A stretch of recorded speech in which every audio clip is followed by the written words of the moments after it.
Tune in, it's time to take the ride. Regina's voice, it's your guide. West Virginia's heart, it's right inside. West Virginia, why hear the news? Politics and stories, what's shaping you? From the capital to the county. Hey everybody, welcome to West Virginia Wire, mixing it up with Mixed Texan Report.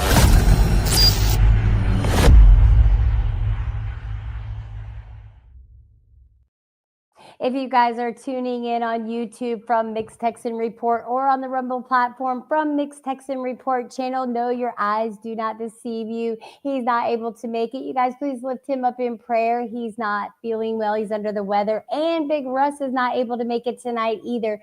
So you guys, we're going to be watching the speech from Donald Trump. We're streaming across Rumble, across Facebook, and across YouTube. So I decided not to stream across the X platform. I may change my mind. I'm not sure. We're also going to be checking in with my friend, The Shipwreck Show, on the Kick platform. She's streaming from, I'm not sure, she might be streaming from CNN or somewhere like that. So I thought we'd check in with the Associated Press first and see what's going on. So let's go ahead and get this party started. You guys, thank you for joining. My name is Regina Connell with West Virginia Wire. Let's get started.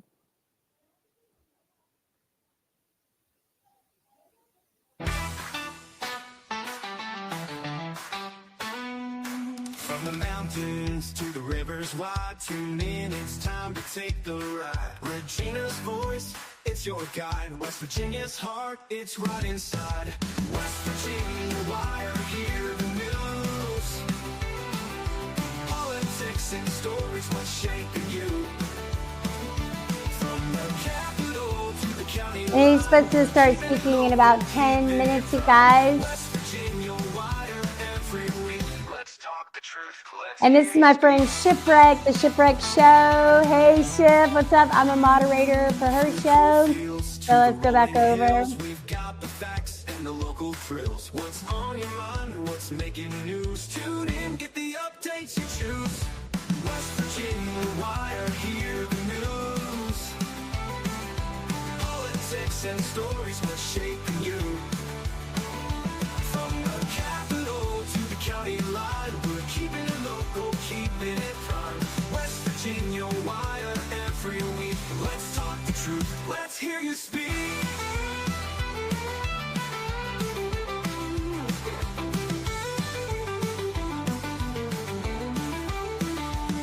So stay, your voice, your view. Regina's here to bring it to you. The stories that matter from old to new. West Virginia Wire, yeah, it's for you. West Virginia Wire, hear the news. Politics and stories, what's shaping you? From the capital to the county line, we're keeping it local, keeping it prime. West Virginia Wire, every week. Let's talk the truth, let's hear you speak.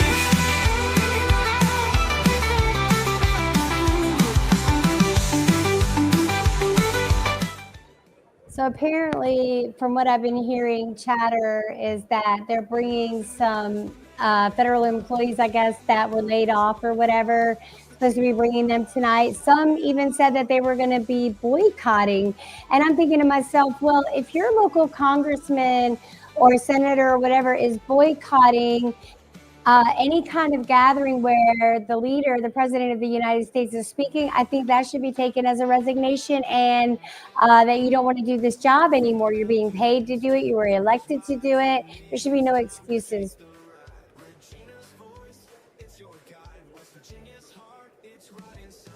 And it's not Wednesday, but I really like this song, so I'm going to play it next. Politics and stories, what's shaping you? From the capital to the county line, we're keeping it local, keeping it prime. West Virginia Wire, every week. Let's talk the truth, let's hear you speak. From the cold fields to the rolling hills, we've got the facts and the local thrills. What's on your mind? What's making news? Tune in, get the updates you choose. West Virginia Wire, hear the news. facts and stories what's shaping you. From the capital to the county line, we're keeping it.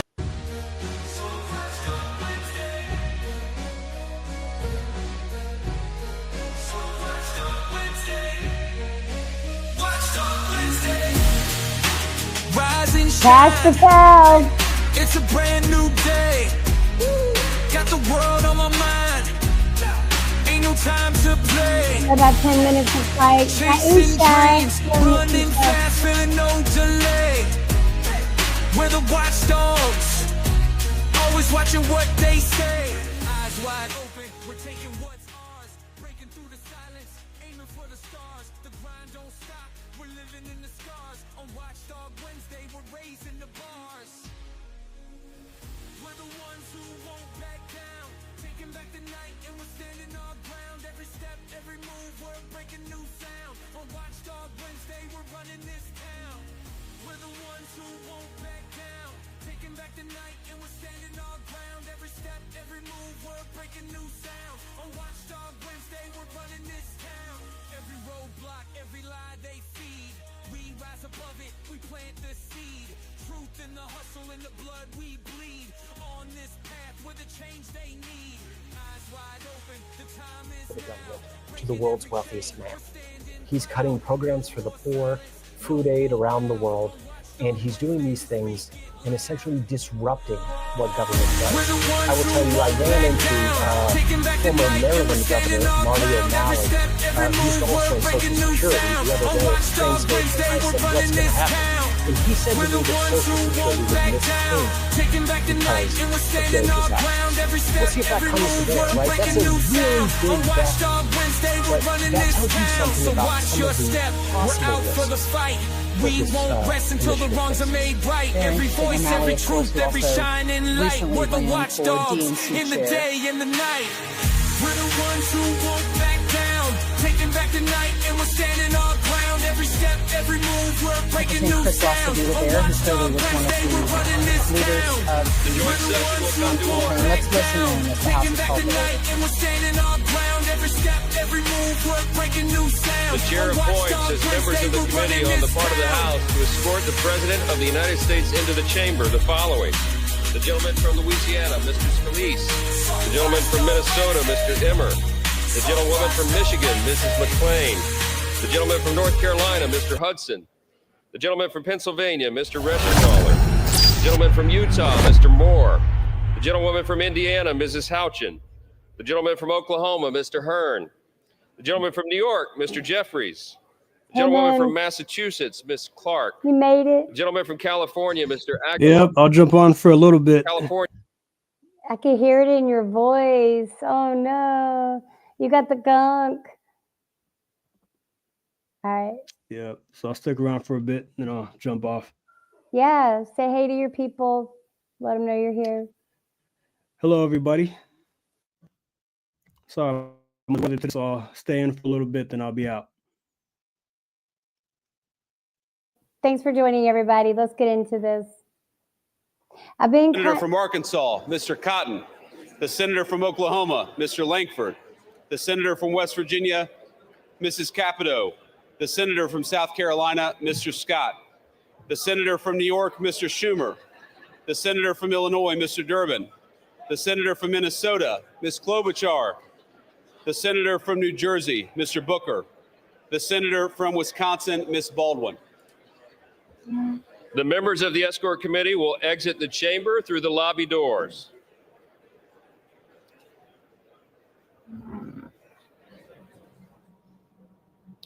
We will leave you now to watch as the joint session of Congress gets ready to hear from President Donald Trump, set to make his address here in just moments. We will bring you the entirety of his remarks live, as well as the Democratic response to follow. And we will be back with you shortly to discuss all of these remarks, as well as perhaps hear live from members of Congress and get their reaction. So we will leave you to listen in at this moment, and we will be back with you after the president's joint address.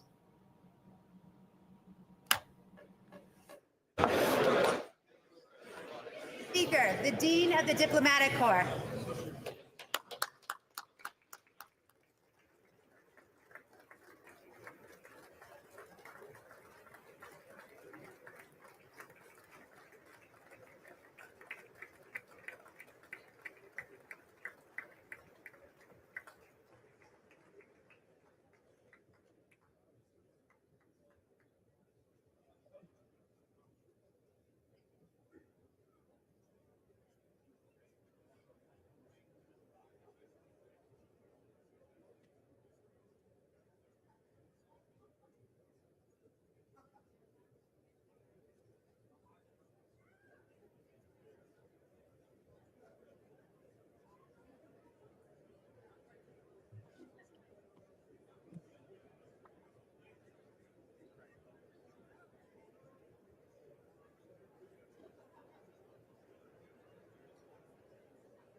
All right, everybody, we're just hanging tight. Looks like about 4 minutes. Things should be popping off. I'm switching between the Associated Press and Fox News.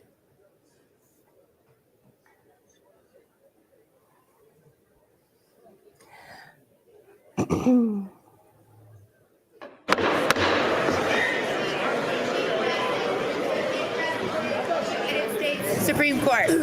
That's great.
Everybody for just now joining us. My name is Regina Connell. Got Mixed Texan Report with me in the house.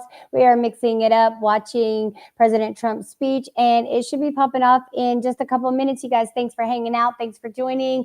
And please hit that like, share, and subscribe. We are streaming across YouTube, across Facebook, across Rumble. And I think, we're screaming. I don't know. Anyway, you guys, thanks for joining.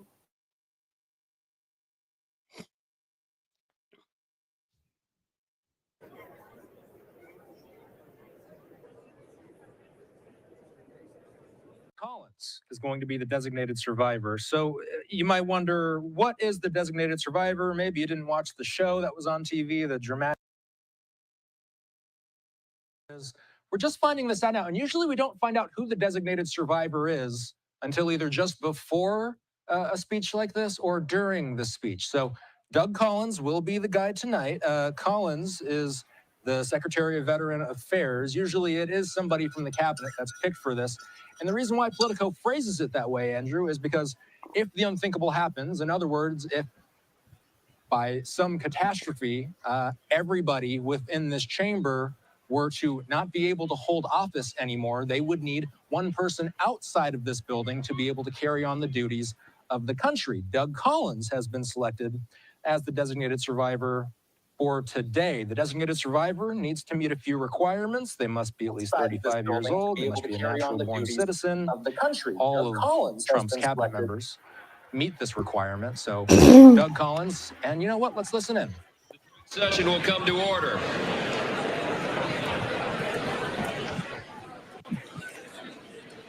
The chair appoints as members of the committee on the part of the House to escort the President of the United States into the chamber the following: the gentleman from Louisiana, Mr. Scalise; the gentleman from Minnesota, Mr. Emmer; the gentlewoman from Michigan, Mrs. McClain; the gentleman from North Carolina, Mr. Hudson; the gentleman from Pennsylvania, Mr. Reschenthaler; the gentleman from Utah, Mr. Moore; the gentlewoman from Indiana, Mrs. Houchin; the gentleman from Oklahoma, Mr. Hearn; the gentleman from New York, Mr. Jeffries; the gentleman from Massachusetts, Ms. Clark; the gentleman from California, Mr. Aguilar; the gentleman from California, Mr. Liu; the gentleman from Colorado, Mr. Neguse; the gentlewoman from Washington, Ms. Delbene; the gentlewoman from Michigan, Mrs. Dingle. The President of the Senate, at the direction of that body, appoints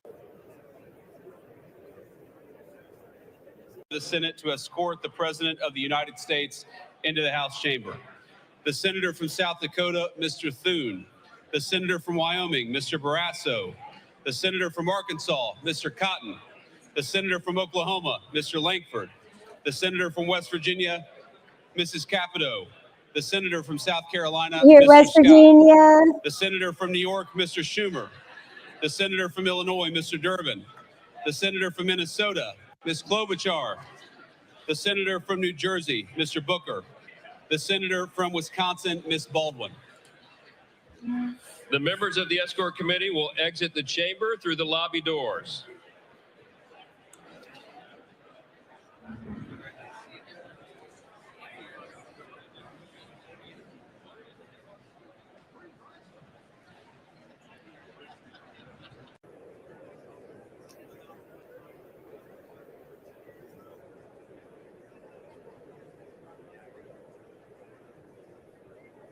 I'm switching back because they give like different angles from Associated Press to Fox News.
All right, here's the First Lady, Melania Trump, looking beautiful as ever, you guys.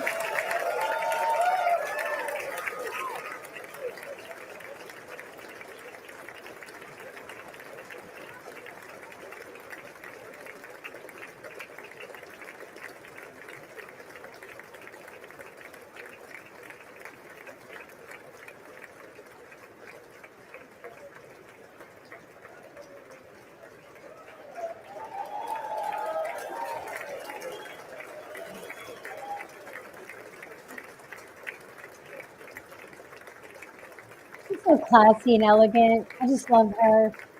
Oh, look at that beautiful lady.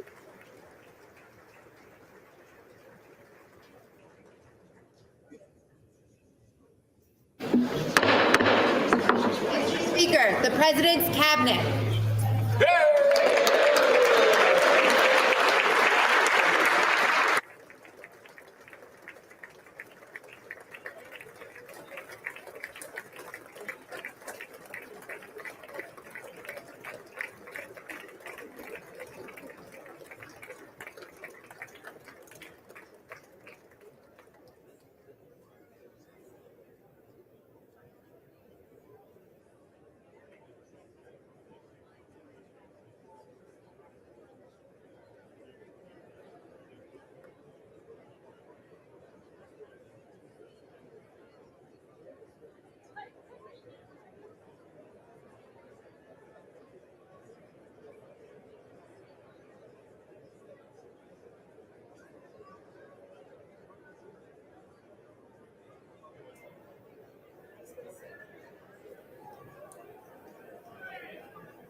Are those protesters in the back? Can you hear? Yeah.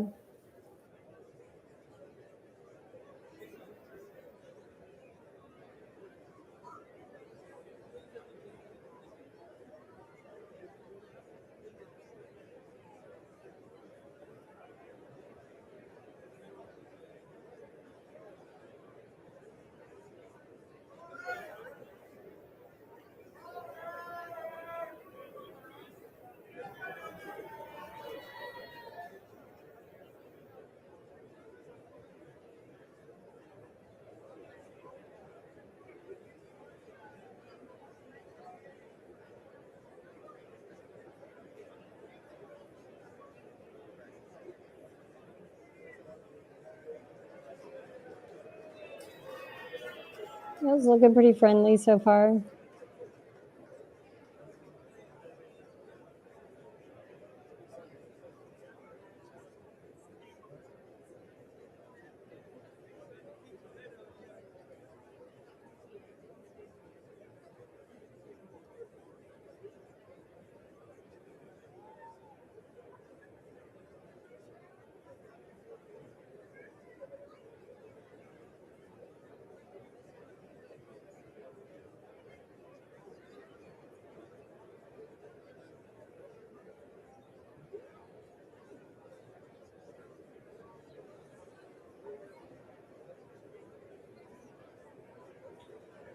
There's Pete Hegseth and Tulsi Gabbard.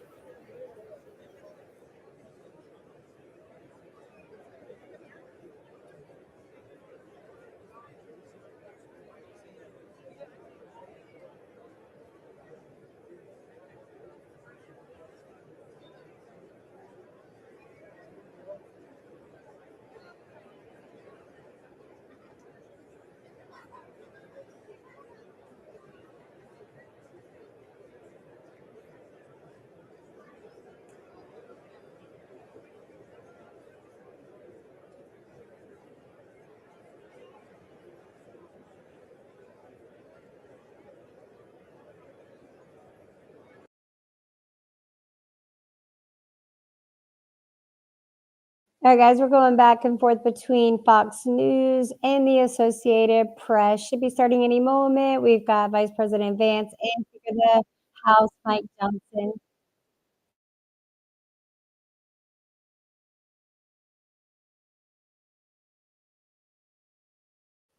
This looks like tariffs. Which issue would you like President Trump to focus on tonight, you guys? Tariffs, war in Ukraine, border security, DOGE cuts. Well, I know what my guess is. Y'all let us know in the comment section.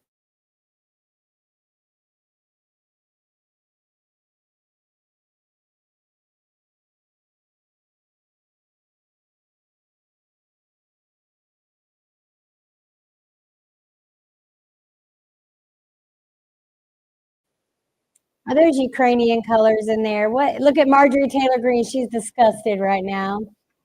I don't blame my lady. Yes, it's exactly what they're doing. And you heard that they're bringing in a bunch of people that have been let go. Man, they're going to parade them around like they do, you know, prisoners of war and stuff like that. And Zelensky probably sent his binder with one of his favorite Democrats. That's just my guess.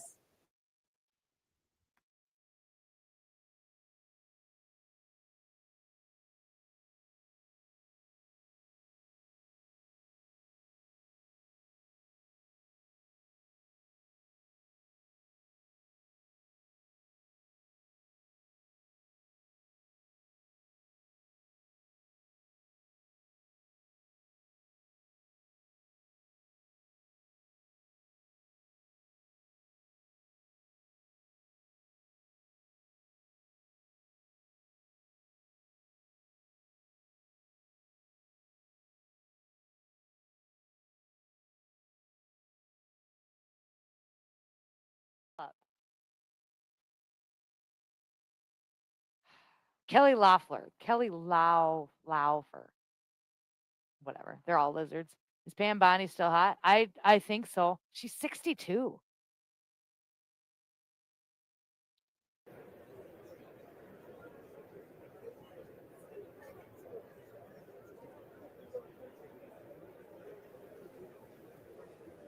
They always start everything so late, man. Mike Obama wheeling that big thing in. She's got herself a big old trolley. She's terrible. Wheeling her wiener. I'm like, why would Barack Obama be there? I can't believe he's. All right, I'm exiting out of that one. All right, you guys, I guess we're going to start sometime this century.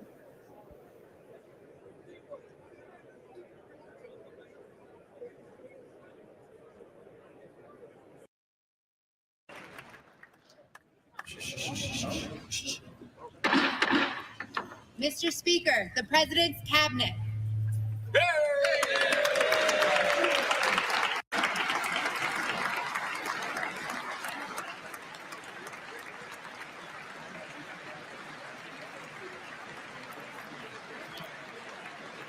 So we got Rubio. Who's that guy behind Rubio? Treasury Secretary. Okay, and then behind him is Pete Hegseth, it looks like. Yep.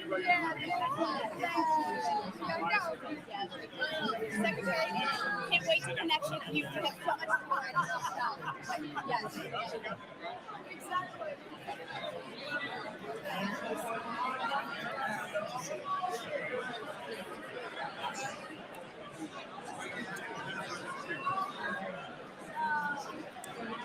All right, we got RFK Jr. in the house for the outcome.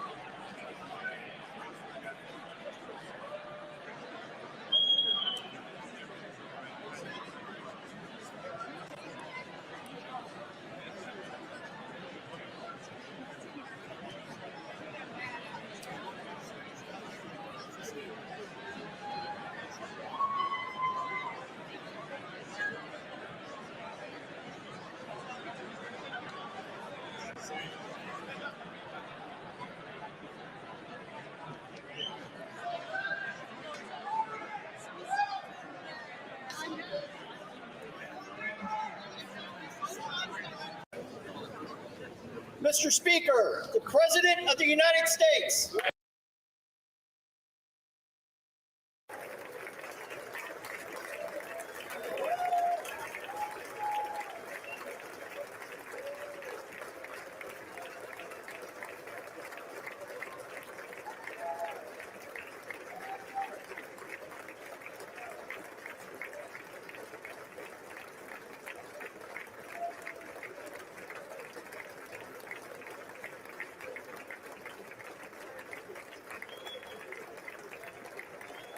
There's our president, President Trump. All right, guys, we're ready to kick off.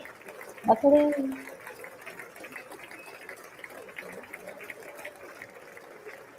Is that Pam Bondi going? We're going to get them files, that truckload of files. I don't think they fell off the truck.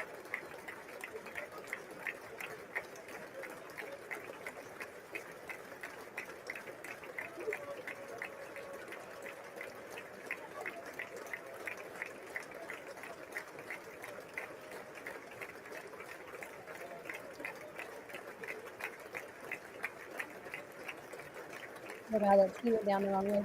You guys notice how he stops to talk to everyone? He shakes everyone's hand.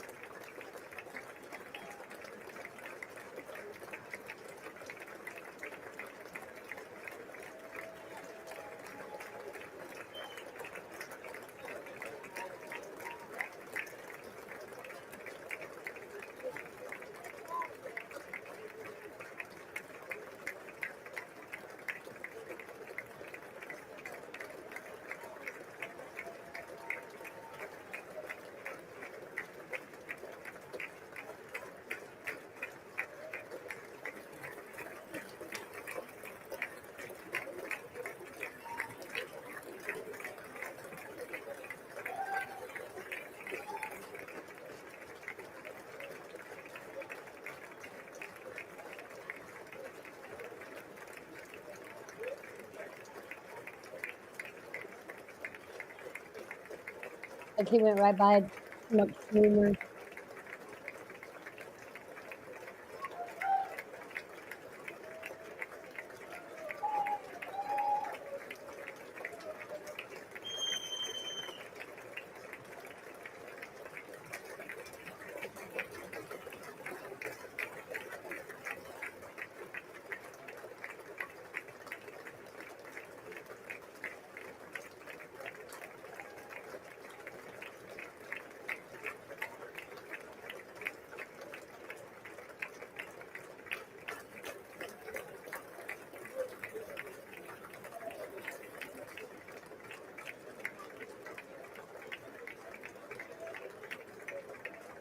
Those are Supreme Court justices right there. It looks like a judge.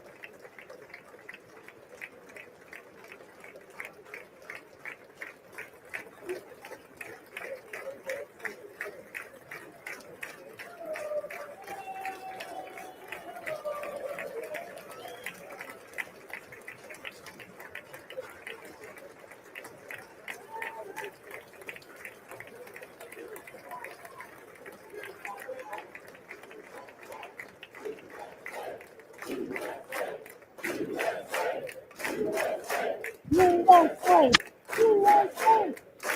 Love that. Thank you.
Speaker Johnson, Vice President Vance, the First Lady of the United States,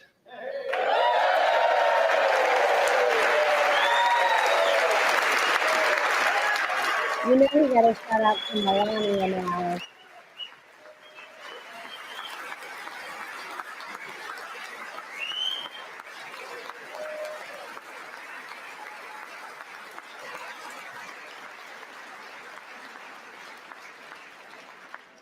members of the United States Congress, thank you very much. And to my fellow citizens, America is back.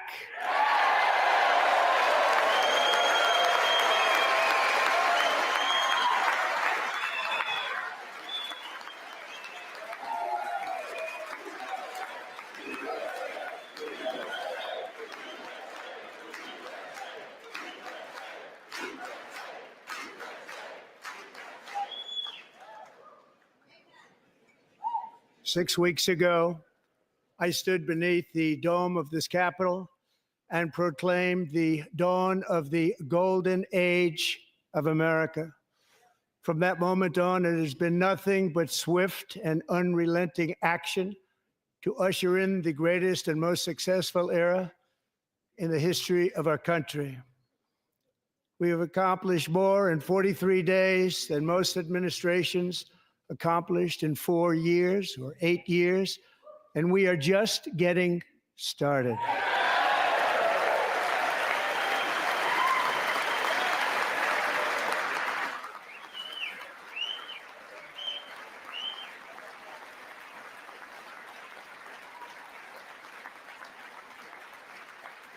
Thank you.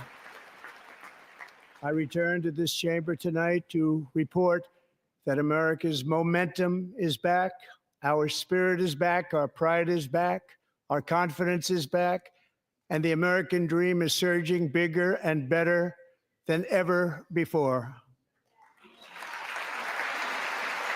The country is on the verge of a comeback, the likes of which the world has never witnessed and perhaps will never witness again. There's never been anything like it. The presidential election of November 5th was a mandate like has not been seen in many decades. We won all 7 swing states, giving us an electoral college victory of 312 votes.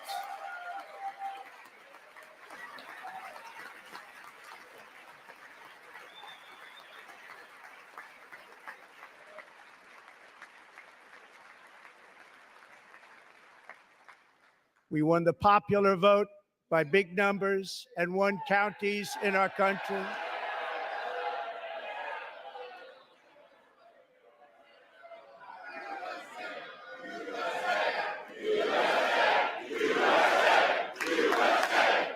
That's right. USA.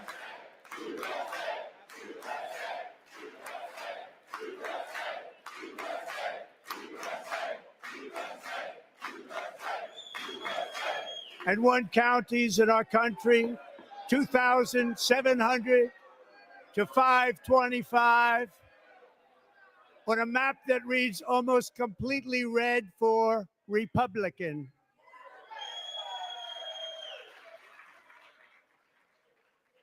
Now, for the first time in modern history, more Americans believe that our country is headed in the right direction than the wrong direction. In fact, it's an astonishing record, 27-point swing, the most ever.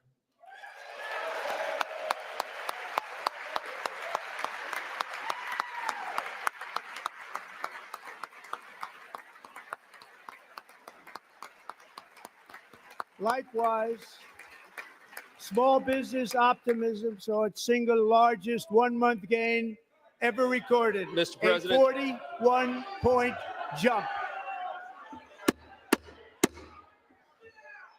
Order, please. Members are directed to uphold and maintain decorum in the House and to cease any further disruptions. That's your warning. That's your warning, your only warning. Members are engaging in willful and continuing breach of decorum, and the chair is prepared to direct the Sergeant at Arms to restore order to the joint session.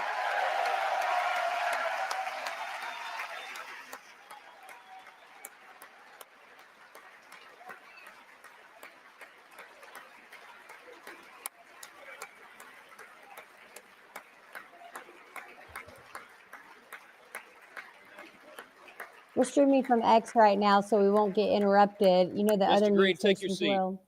Take your seat, sir. Take your seat. seat, sir. Finding that members continue to engage in willful and concerted disruption of proper decorum, the chair now directs the Sergeant at Arms to restore order. Remove this gentleman from the chamber.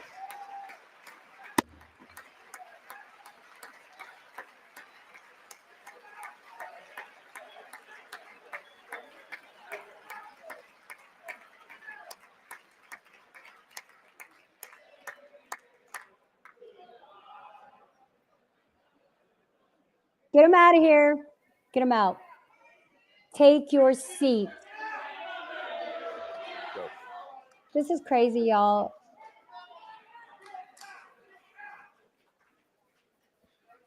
Members are directed to uphold and maintain decorum in the House. Mr. President, you continue. Thank you. We knew this, and he should be removed from his Over the position. past 6 weeks, I have signed nearly 100 executive orders and taken more than 400 executive actions, a record to restore common sense, safety, optimism, and wealth all across our wonderful land. The people elected me to do the job, and I'm doing it.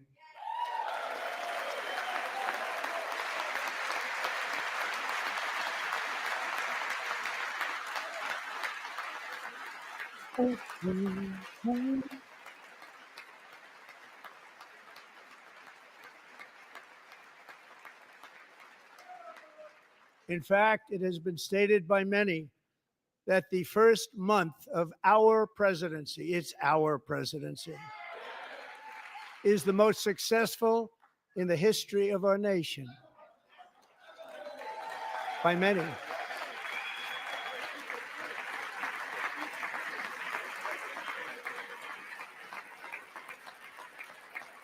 And what makes it even more impressive is that, do you know who number 2 is? George Washington. How about that? How about that? I don't know about that list, but we'll take it.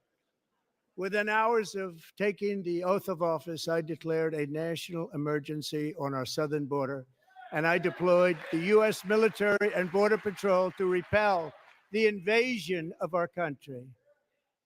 And what a job they've done. As a result, illegal border crossings last month were by far the lowest ever recorded, ever.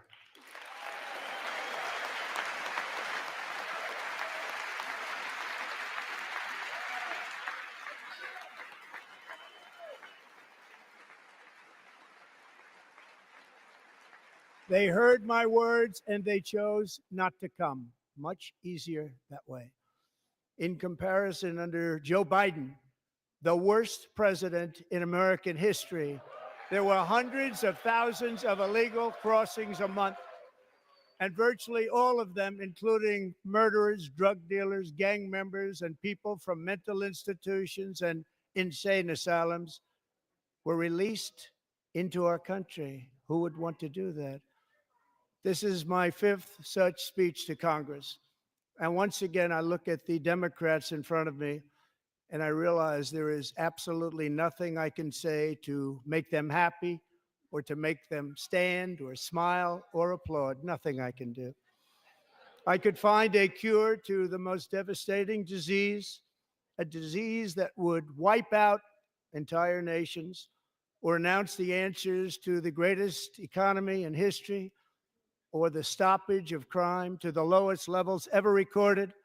And these people sitting right here will not clap, will not stand, and certainly will not cheer for these astronomical achievements. They won't do it, no matter what. Five times I've been up here. It's very sad, and it just shouldn't be this way.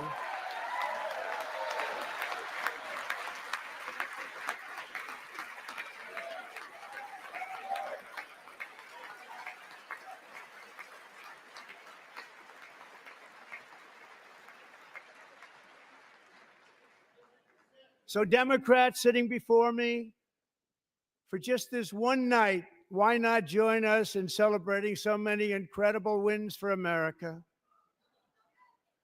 For the good of our nation, let's work together and let's truly make America great again.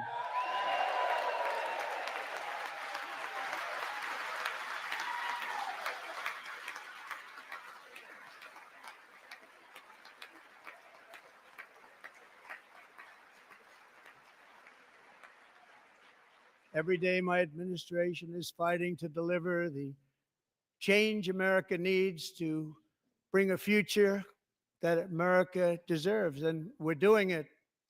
This is a time for big dreams and bold action. Upon taking office, I imposed an immediate freeze on all federal hiring, a freeze on all new federal regulations, and a freeze on all foreign aid. Thank you, President Trump.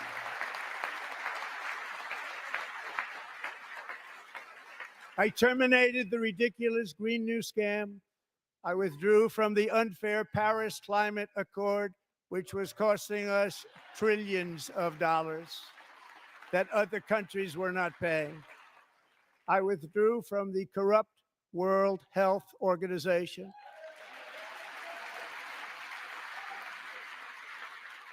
And I also withdrew from the anti-American UN Human Rights Council. That is huge. That's what we've been waiting for. Withdrew We from the ended United all of Nations. Biden's environmental restrictions that were making our country far less safe and totally unaffordable.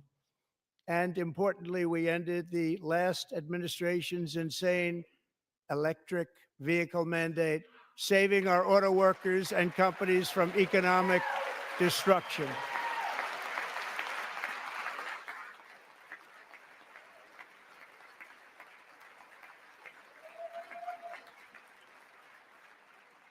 To unshackle our economy, I have directed that for every one new regulation, 10 old regulations must be eliminated, just like I did in my very successful first term.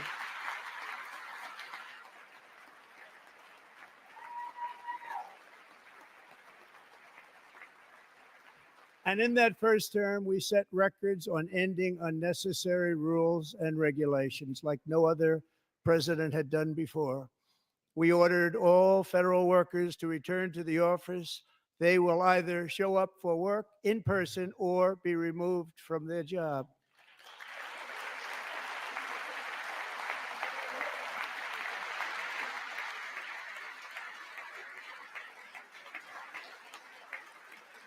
And we have ended weaponized government where, as an example, a sitting president is allowed to viciously prosecute his political opponent, like me. How did that work out? Not too good. Not too good.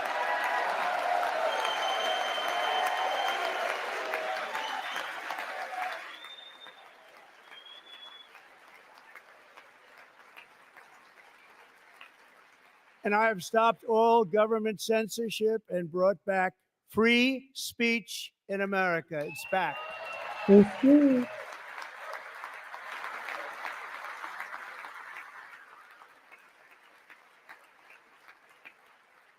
And 2 days ago, I signed an order making English the official language of the United States of America.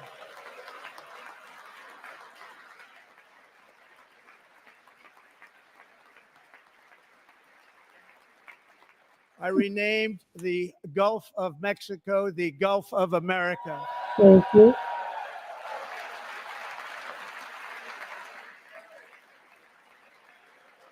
Today, Shane, you had to declare And English likewise, language. I renamed for a great president, William McKinley, Mount McKinley again. Beautiful Alaska. We love Alaska. We've ended the tyranny of so-called diversity, equity, and inclusion policies all across the entire federal government and indeed the private sector and our military. And our country will be woke no longer. Wake up, everybody.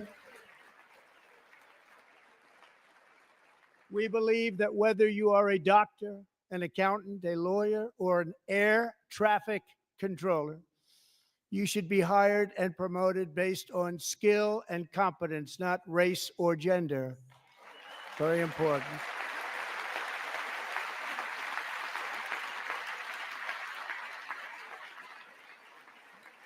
You should be hired based on merit.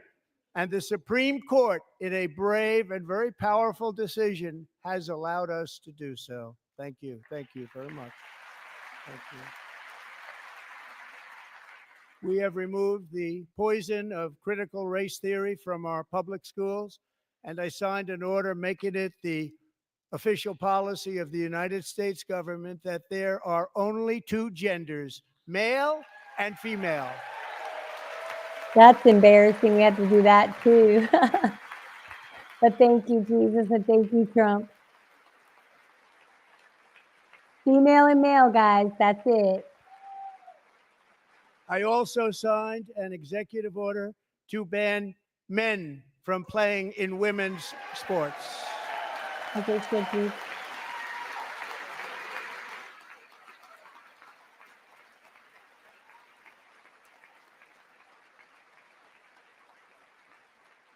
Three years ago, Peyton McNabb was an all-star high school athlete, one of the best, preparing for a future in college sports.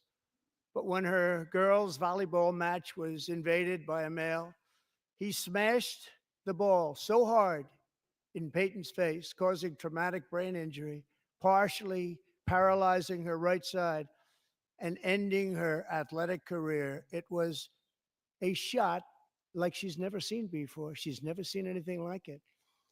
Peyton is here tonight in the gallery, and Peyton, from now on, schools will kick the men off the girls' team or they will lose all federal funding.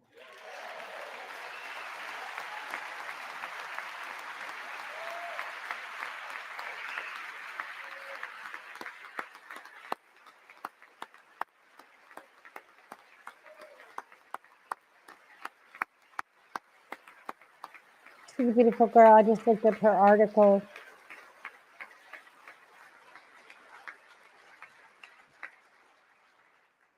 And if you really want to see numbers, Just take a look at what happened in the women's boxing, weightlifting, track and field, swimming, or cycling, where a male recently finished a long-distance race 5 hours and 14 minutes ahead of a woman for a new record by 5 hours. Broke the record by 5 hours. It's demeaning for women, and it's very bad for our country. We're not going to put up with it any longer.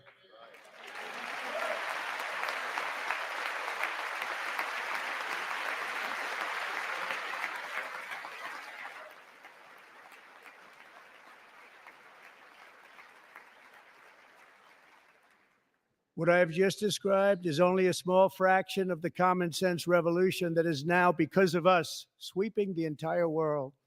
Common sense has become a common theme, and we will never go back. Never going to let that happen. Among my very highest priorities is to rescue our economy and get dramatic and immediate relief to working families. As you know, we inherited from the last administration an economic catastrophe and an inflation nightmare. Their policies drove up energy prices, pushed up grocery costs, and drove the necessities of life out of reach for millions and millions of Americans. They've never had anything like it.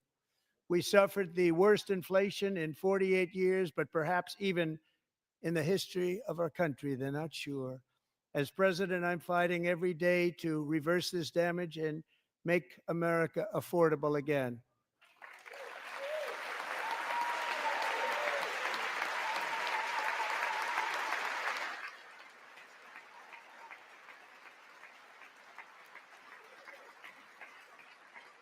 Joe Biden especially let the price of eggs get out of control. The egg price is out of control, and we're working hard to get it back down. Secretary, do a good job on that. You inherited a total mess from the previous administration. Do a good job.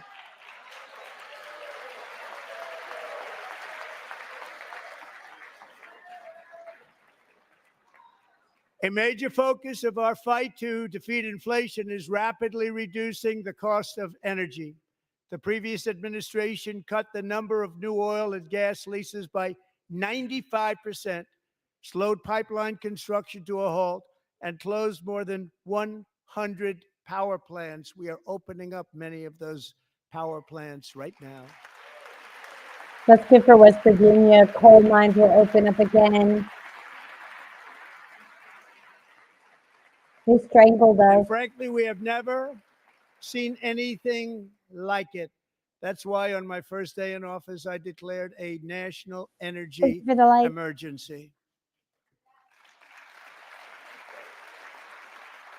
As you've heard me say many times, we have more liquid gold under our feet than any nation on earth, and by far.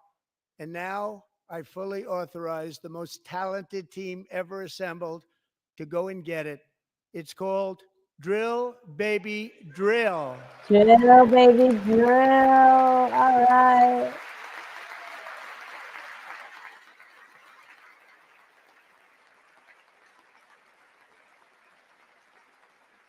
My administration is also working on a gigantic natural gas pipeline in Alaska, among the largest in the world, where Japan, South Korea, and other nations want to be our partner with investments of trillions of dollars each. There's never been anything like that one.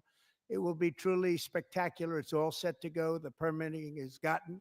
And later this week, I will also take historic action to dramatically expand production of critical minerals and rare earths here in the USA.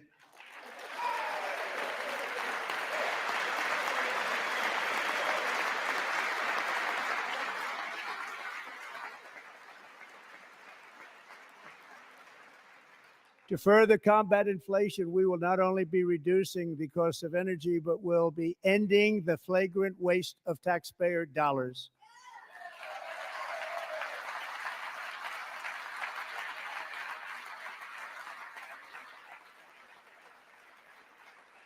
And to that end, I have created the brand new Department of Government Efficiency, DOGE.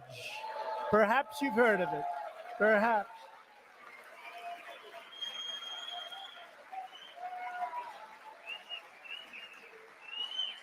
Which is headed by Elon Musk, who is in the gallery tonight. Thank you, Mr. Musk. Congratulations on your, I think, 14th child.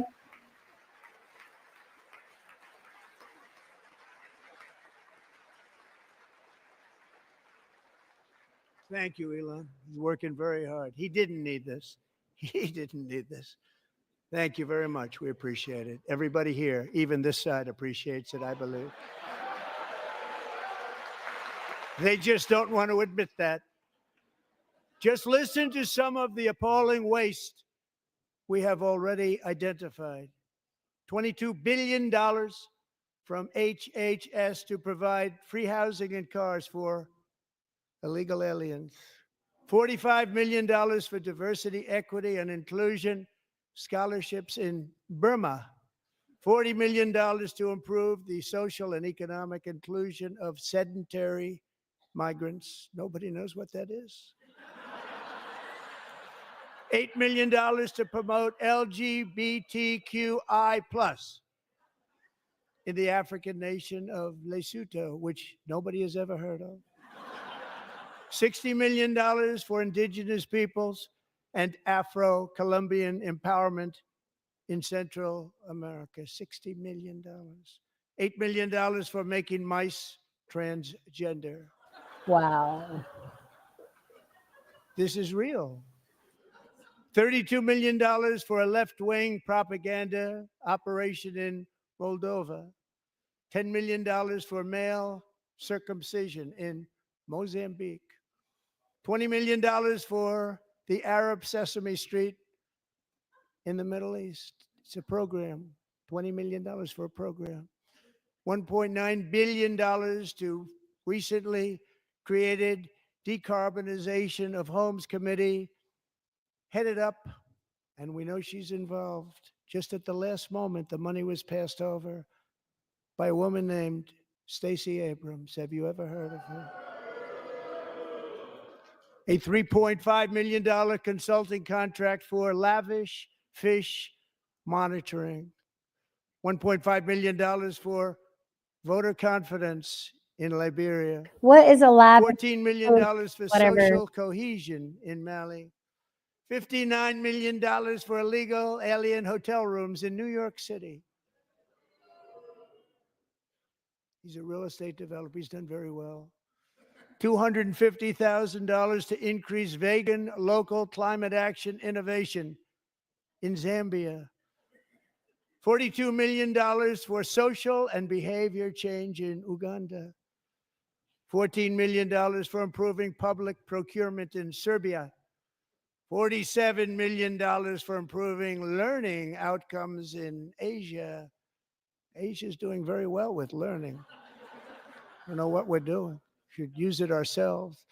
And $101 million for DEI contracts at the Department of Education, the most ever paid, nothing even like it.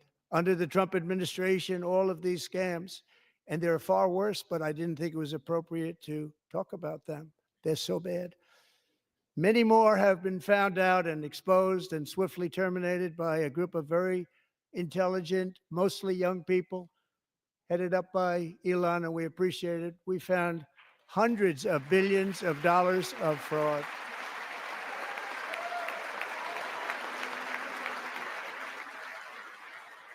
Thank you, Mr. Musk. We do appreciate you.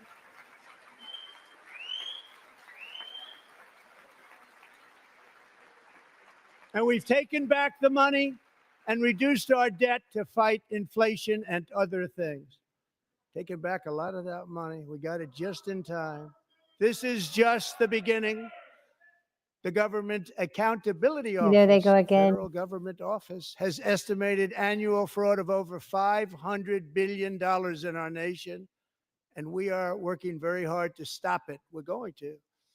We're also identifying shocking levels of incompetence and probable fraud in the Social Security program for our seniors, and that our seniors and people that we love rely on. Believe it or not, government databases list.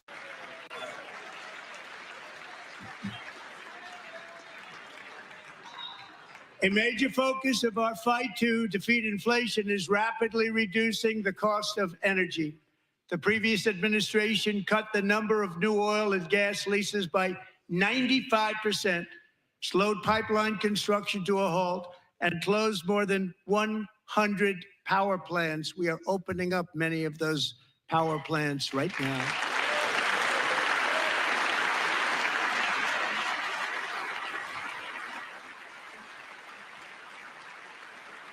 And frankly, we have never seen anything like it. That's why on my first day in office, I declared a national energy emergency. As you've heard me say many times, we have more liquid gold under our feet than any nation on earth, and by far. And now I fully authorize the most talented team ever assembled to go and get it. It's called Drill, Baby, Drill.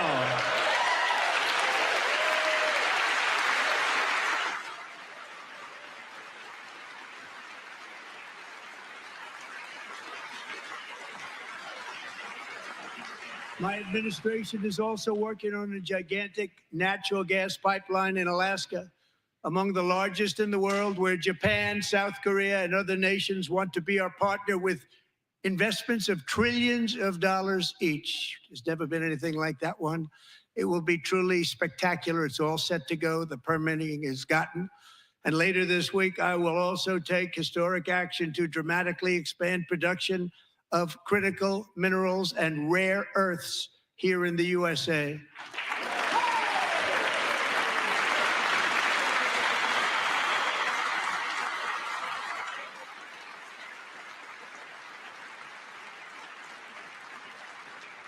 To further combat inflation, we will not only be reducing the cost of energy, but will be ending the flagrant waste of taxpayer dollars. But we're going to find out where that money's going, and it's not going to be pretty. By slashing all of the fraud, waste, and theft we can find, we will defeat inflation, bring down mortgage rates, lower car payments and grocery prices, protect our seniors, and put more money in the pockets of American families.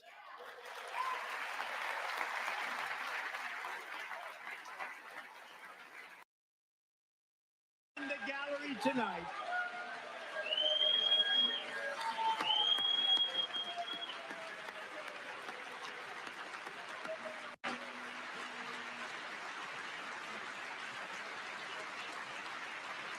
Oh, Elizabeth Warren does not look happy. thank you, Elon. He's working very hard. He didn't need this. He didn't need this. Thank you very much. We appreciate it. Everybody here, even this side, appreciates it, I believe. Thank you, Elon. They just don't want to admit that. Just listen to some of the appalling waste we have already identified. $22 billion from HHS to provide free housing and cars for illegal aliens. $45 million for diversity, equity, and inclusion scholarships in Burma. $40 million to improve the social and economic inclusion of sedentary migrants. Nobody knows what that is. $8 million to promote LGBTQI+ in the African nation of Lesotho, which nobody has ever heard of. $60 million for indigenous peoples and Afro-Colombian empowerment in Central America. $60 million. $8 million for making mice transgender. This is real. The criminals, killers, traffickers, and child predators who are allowed to enter our country under the open border policy of these people, the Democrats, the Biden administration, the open border insane policies that you've allowed to destroy our country. We will now bring in brilliant, hardworking, job-creating people. They're going to pay a lot of money, and we're going to reduce our debt with that money.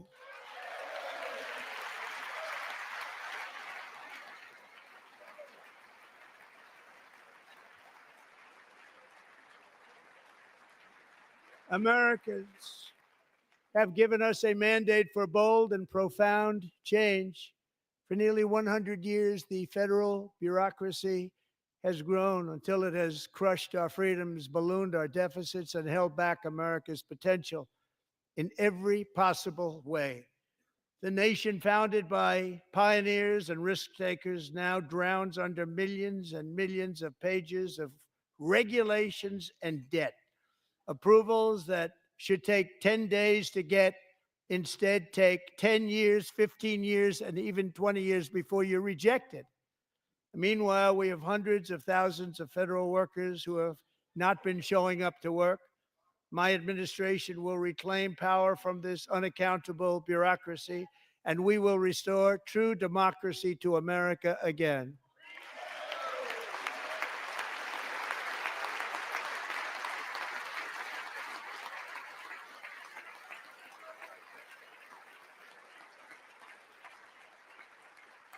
And any federal bureaucrat who resists this change will be removed from office immediately. That's what we want to hear. Because we are draining the swamp. It's very simple. And the days of rule by unelected bureaucrats are over.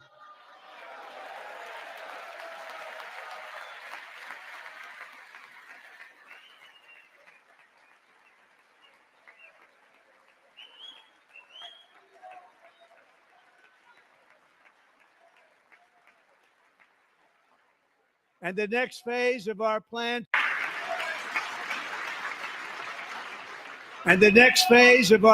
to deliver the greatest economy in history is for this Congress to pass tax cuts for everybody. They're in there. They're waiting for you to vote.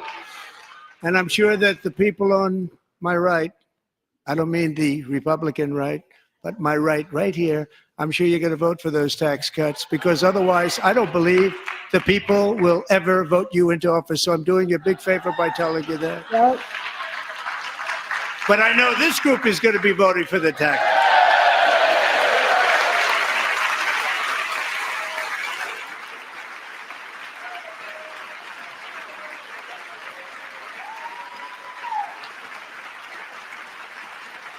Thank you. It's a very, very big part of our plan. We had tremendous success in our first term with it. A very big part of our plan. We're seeking permanent income tax cuts all across the board.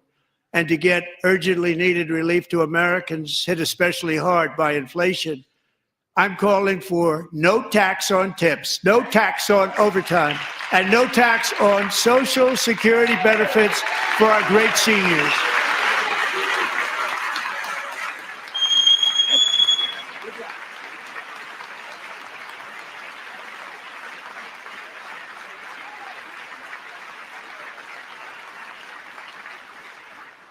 And I also want to make interest payments on car loans tax deductible, but only if the car is made in America.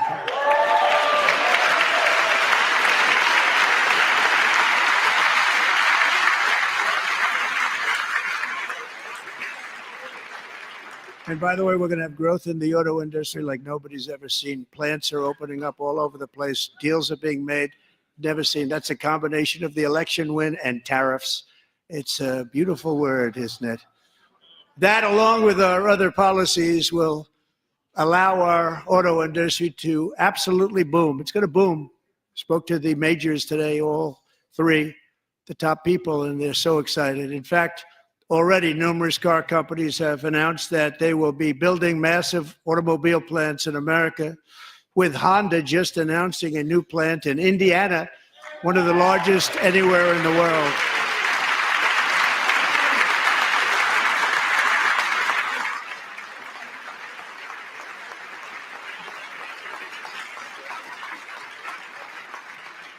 And this has taken place since our great victory on November 5th, a date which will hopefully go down as one of the most important in the history of our country.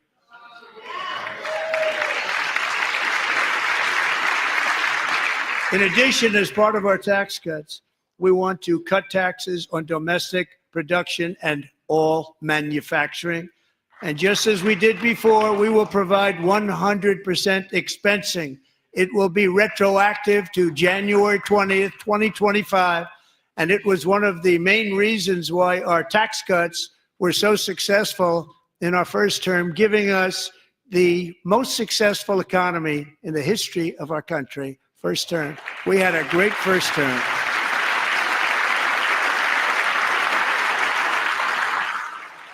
If you don't make your product in America, however, under the Trump administration, you will pay a tariff, and in some cases, a rather large one. Other countries have used tariffs against us for decades, and now it's our turn to start using them against those other countries. On average, the European Union, China, Brazil, India, Mexico, and Canada, have you heard of them? And countless other nations charge us tremendously higher tariffs than we charge them. It's very unfair. India charges us auto tariffs higher than 100%. China's average tariff on our products is twice what we charge them. And South Korea's average tariff is 4 times higher. Think of that, 4 times higher. And we give so much help militarily and in so many other ways to South Korea, but that's what happens. This is happening by friend and foe. This system is not fair to the United States and never was. And so on April 2nd, I wanted to make it April 1st, but I didn't want to be accused of April Fool's Day. That's not, just one day cost us a lot of money. But we're going to do it in April. I'm a very superstitious person. April 2nd, reciprocal tariffs kick in. And whatever they tariff us, other countries, we will tariff them. That's reciprocal, back and forth. Whatever they tax us, we will tax them. It's looking like that. If they do non-monetary tariffs to keep us out of their market, then we will do non-monetary barriers to keep them out of our market. There's a lot of that, too. They don't even allow us in their market. We will take in trillions and trillions of dollars and create jobs like we have never seen before.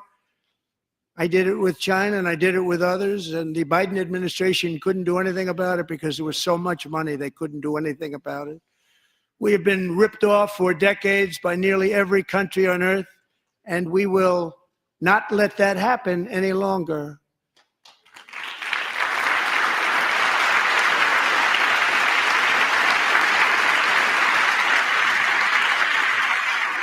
Much has been said over the last 3 months about Mexico and Canada, but we have very large deficits with both of them. But even more importantly, they've allowed fentanyl to come into our country at levels never seen before, killing hundreds of thousands of our citizens and many very young, beautiful people, destroying families.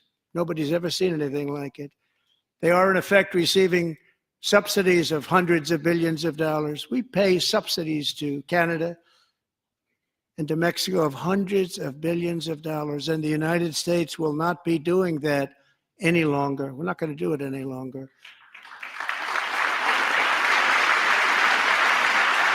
Thanks to our America First policies we're putting into place, we have had $1.7 trillion of new investment in America in just the past few weeks. The combination of the election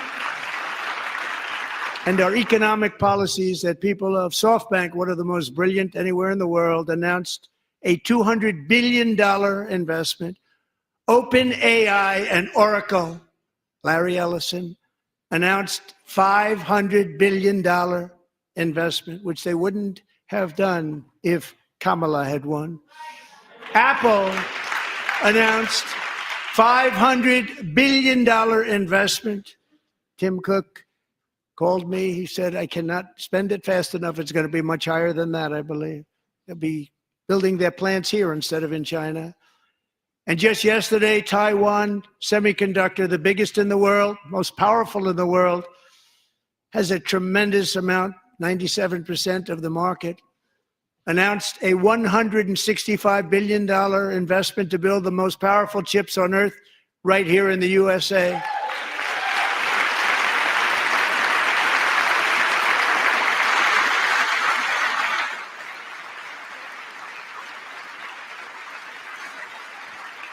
And we're not giving them any money. Your CHIPS Act is a horrible, horrible thing. We give hundreds of billions of dollars, and it doesn't mean a thing. They take our money and they don't spend it. All that meant to them, we're giving them no money. All that was important to them was they didn't want to pay the tariffs, so they came and they're building, and many other companies are coming. We don't have to give them money. We just want to protect our businesses and our people, and they will come because they won't have to pay tariffs if they build in America. So it's very amazing. You should get rid of the CHIP Act, and whatever's left over, Mr. Speaker, you should use it to reduce debt or any other reason you want to.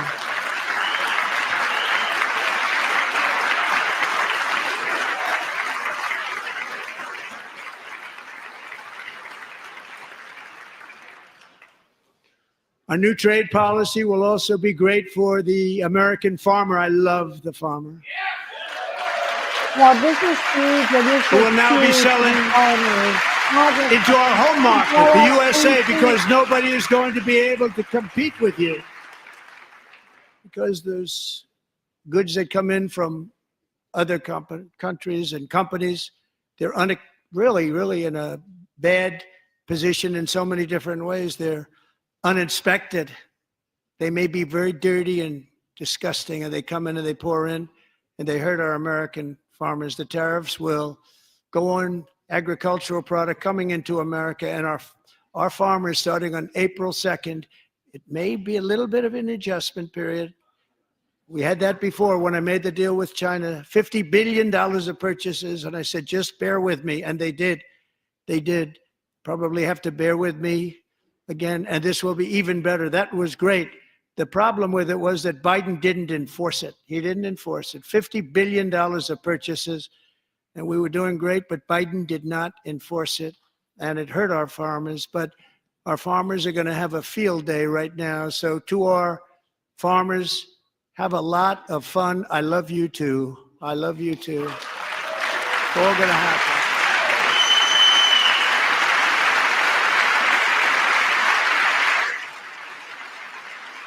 And I have also imposed a 25% tariff on foreign aluminum, copper, lumber, and steel, because if we don't have, as an example, steel and lots of other things, we don't have a military, and frankly, we just won't have a country very long.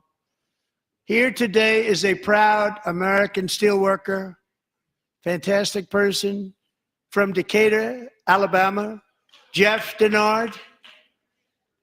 Has been working at the same steel plant for 27 years in a job that has allowed him to serve as the captain of his local volunteer fire department, raise 7 children with his beautiful wife, Nicole, and over the years provide a loving home for more than 40 foster children. So great, Jeff.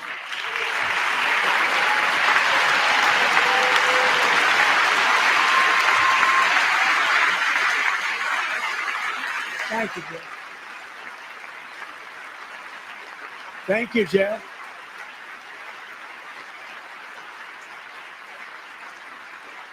Stories like Jeff's remind us that tariffs are not just about protecting American jobs. They're about protecting the soul of our country.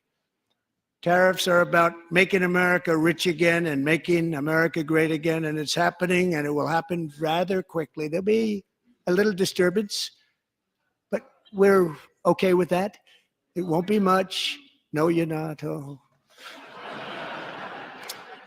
And look where Biden took us. Very low, the lowest we've ever been. Jeff, I want to thank you very much.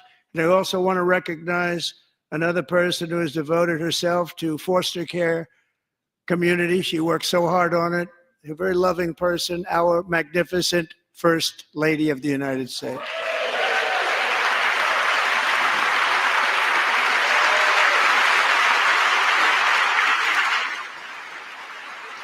She's very lovely and classy, an amazing lady, and we thank you for your service.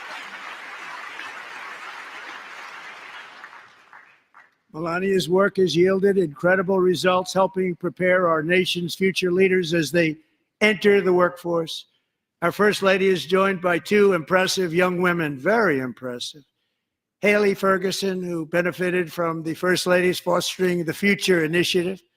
and is poised to complete her education and become a teacher. And Elliston Berry, who became a victim of an illicit deepfake image produced by a peer. With Elliston's help, the Senate just passed the Take It Down Act, and this is so important. Thank you very much, John. John Thune, thank you. Stand up, John. Thank you, John.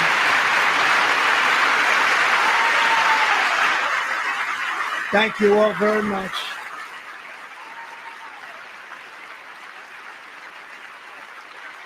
Thank you.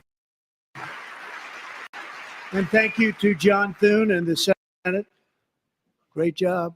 To criminalize the publication of such images online is terrible, terrible thing.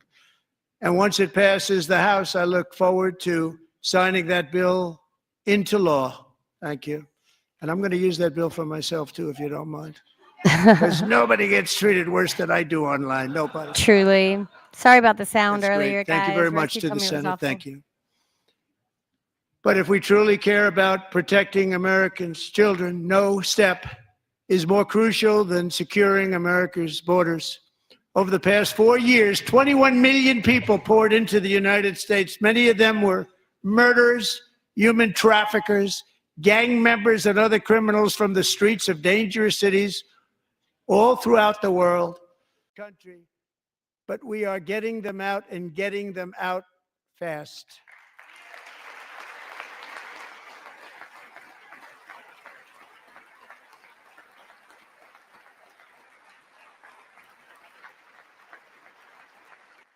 And I want to thank Tom Homan and Christy. I want to thank you and Paul of Border Patrol. I want to thank you. What a job they've all done. Everybody, Border Patrol, ICE, law enforcement in general is incredible. We have to take care of our law enforcement. Have to.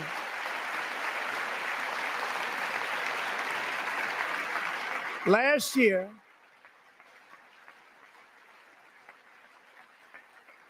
a brilliant 22-year-old nursing student named Laken Riley, the best in her class, admired by everybody, went out for a jog on the campus of the University of Georgia.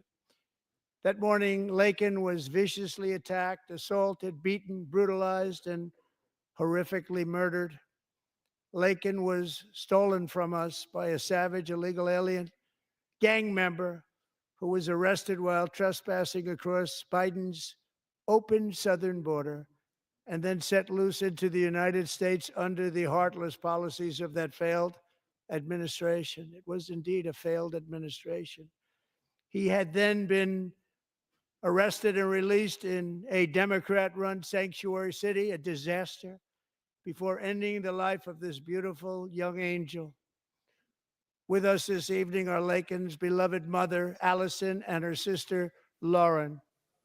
Thank you, Allison and Lauren. Thank you so much. We're so sorry for your loss. And we have you lifted up and we will celebrate her life.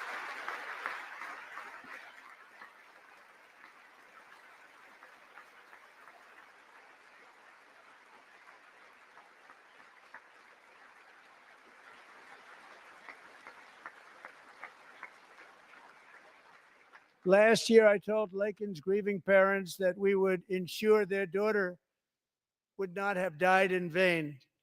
That's why the very first bill I signed into law as your 47th president mandates the detention of all dangerous criminal aliens who threaten public safety. It's a very strong, powerful act.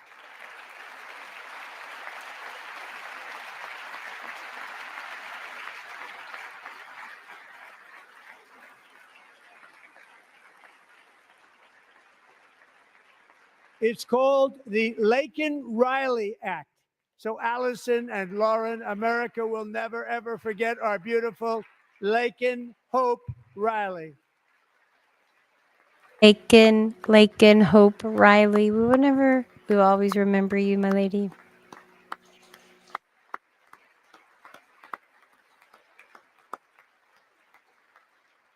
Thank you. Thank you very much.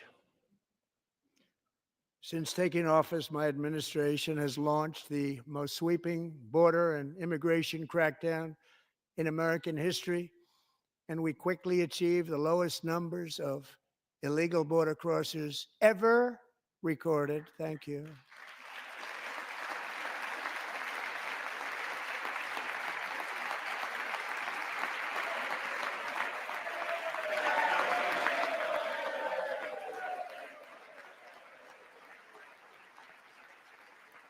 The media and our friends in the Democrat Party kept saying we needed new legislation. We must have legislation to secure the border. But it turned out that all we really needed was a new president.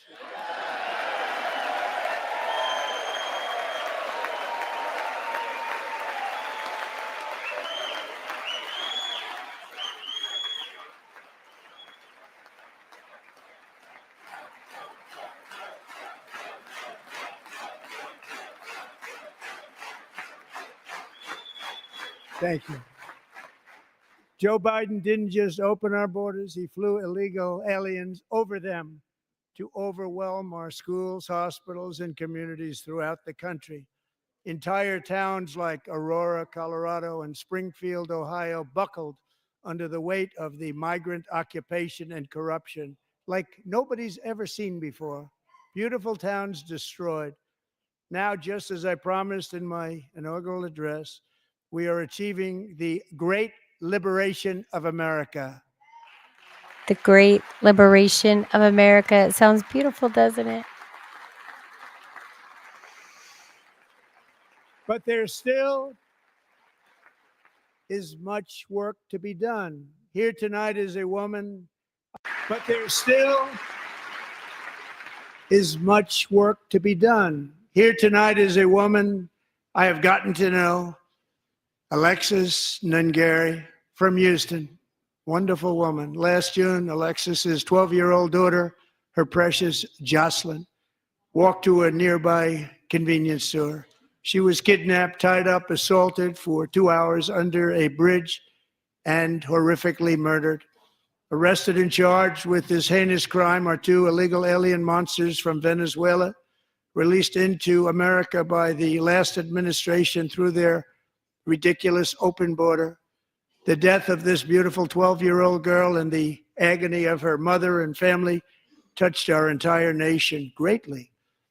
Alexis, I promised that we would always remember your daughter, your magnificent daughter, and earlier tonight, I signed an order keeping my word to you. One thing I have learned about Jocelyn is that she loved animals so much. She loved nature. Across Galveston Bay, from where Jocelyn lived in Houston, you'll find a magnificent national wildlife refuge, a pristine, peaceful, 34,000-acre sanctuary for all of God's creatures on the edge of the Gulf of America. Alexis, moments ago, I formally renamed that refuge in loving memory of your beautiful daughter, Jocelyn. So, Mr. Vice President, if you would, may I have the order? This is beautiful, you guys. I didn't know it's so good. And the mother of, we heard them speak in Salem, Virginia. She was on the Jumbotron, and this was amazing.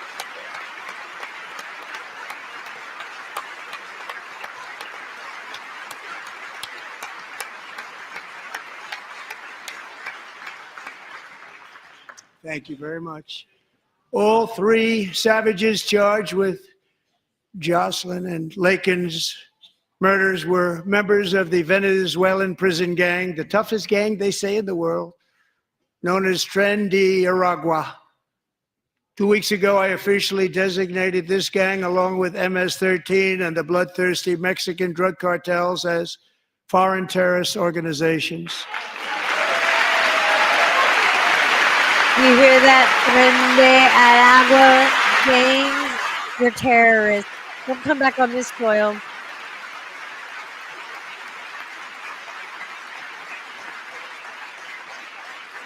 They are now officially in the same category as ISIS, and that's not good for them. Countless thousands of these terrorists were welcomed into the U.S. by the Biden administration. But now every last one will be rounded up and forcibly removed from our country, or, if they're too dangerous, put in jails, standing trial in this country, because we don't want them to come back ever. With us this evening is a warrior on the front lines of that battle, Border Patrol Agent Roberto Ortiz. Great guy.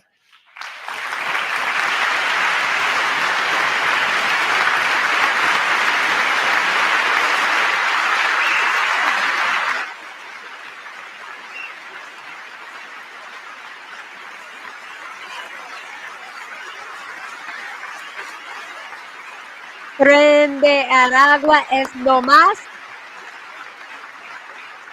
In January, Roberto and another agent were patrolling by the Rio Grande near an area known as Cartel Island. Doesn't sound too nice to me. When heavily armed gunmen started shooting at them, Roberto saw that his partner was totally exposed, at great danger, and he leapt into action, returning fire and providing crucial seconds for his fellow agent to seek safety, just barely.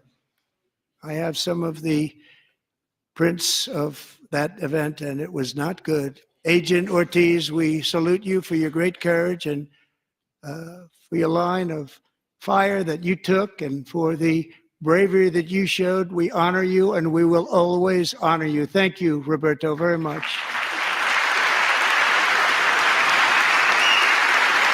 Thank you for your service, sir.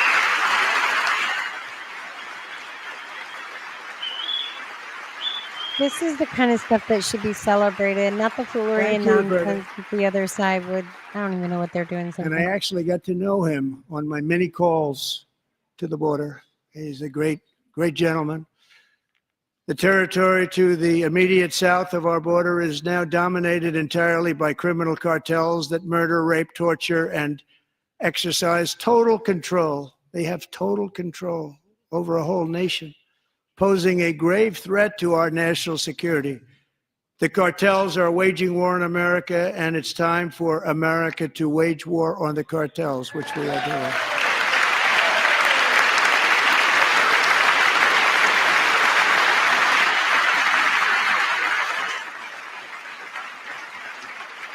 Five nights ago, Mexican authorities, because of our tariff policies being imposed on them, think of this, handed over to us 29 of the biggest cartel leaders in their country. That has never happened before. They want to make us happy. First time ever. But we need Mexico and Canada to do much more than they've done, and they have to stop the fentanyl and drugs pouring into the USA. They're going to stop it.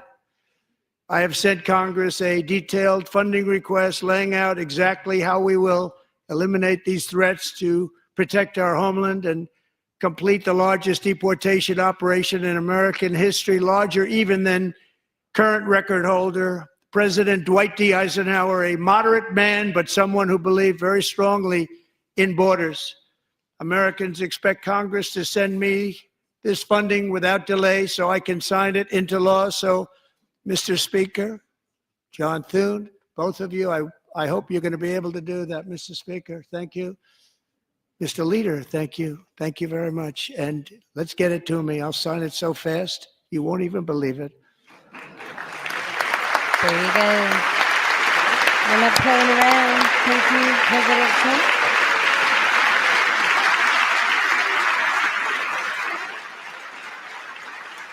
And as we reclaim our sovereignty, we must also bring back law and order to our cities and towns. Get to know your local law enforcement. Support your local law enforcement.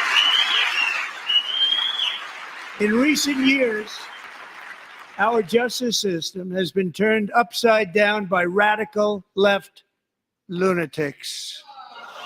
Many jurisdictions virtually ceased enforcing the law against dangerous repeat offenders while weaponizing law enforcement against political opponents like me. My administration has acted swiftly and decisively to restore fair, equal, and impartial justice under the constitutional rule of law, starting at the FBI and the DOJ. Pam, good luck. Cash, wherever you may be, good luck. Good luck. Pam Bondi. Good luck. So important. Good luck. Going to do a great job. Cash, thank you. Cash. Thank you, Cash.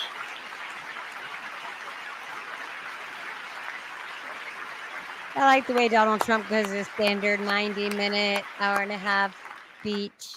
They've already started very strong. They're going to do a fantastic job. You're going to be very proud of them. We're also once again giving our police officers the support, protection, and respect they so dearly deserve. They have to get it. They have such a hard, dangerous job, but we're going to make it less dangerous. The problem is the bad guys don't respect the law, but they're starting to respect it, and they soon will respect it. This also includes our great fire departments throughout the country. Our firemen and women are unbelievable people, and we'll never forget them. And besides that, they voted for me in record numbers, so I have no choice. Yes, you did.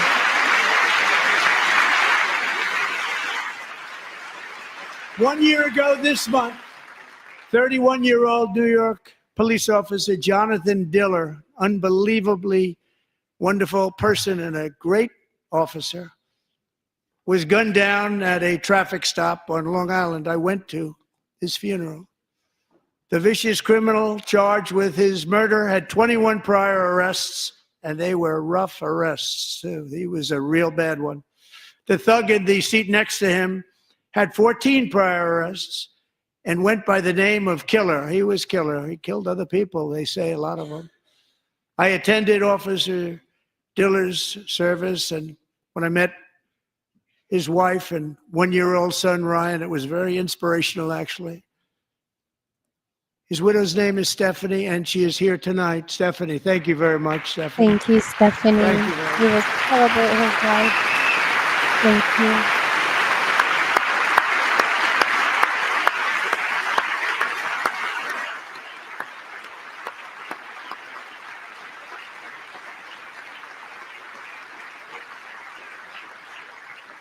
Stephanie, we're going to make sure that Ryan knows his dad was a true hero, New York's finest, and we're going to get these cold-blooded killers and repeat offenders off our streets, and we're going to do it fast. Got to stop it. They get out with 28 arrests. They push people into subway trains. They hit people over the head, back of the head with baseball bats. We got to get them out of here. I've already signed an executive order requiring a mandatory death penalty for anyone who murders a police officer. And tonight I'm asking Congress to pass that policy into permanent law.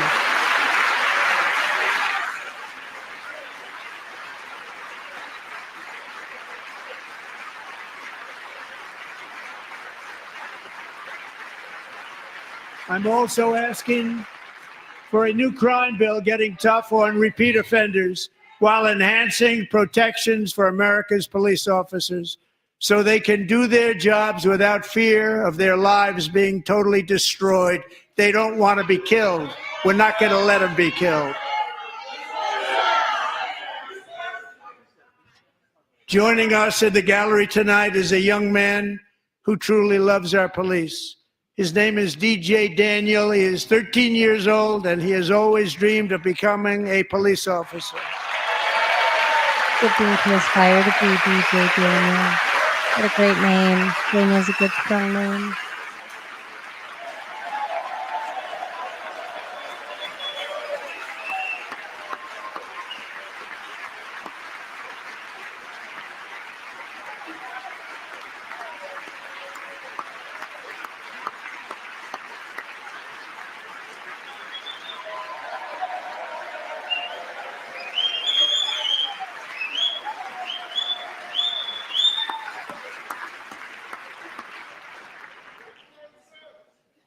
But in 2018, DJ was diagnosed with brain cancer. The doctors gave him 5 months at most to live. That was more than 6 years ago.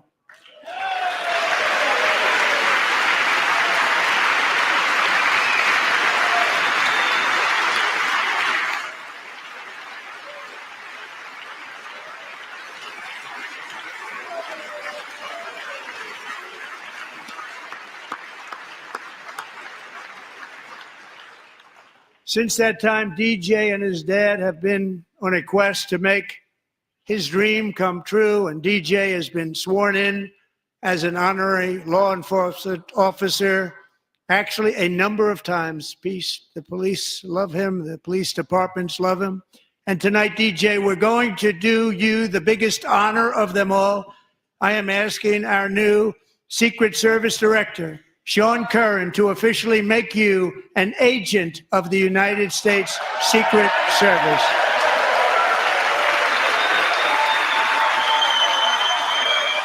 This is amazing, guys. I love this. This is truly amazing. Amazing. Yeah. That's right. That's right. He's got his badge now, baby.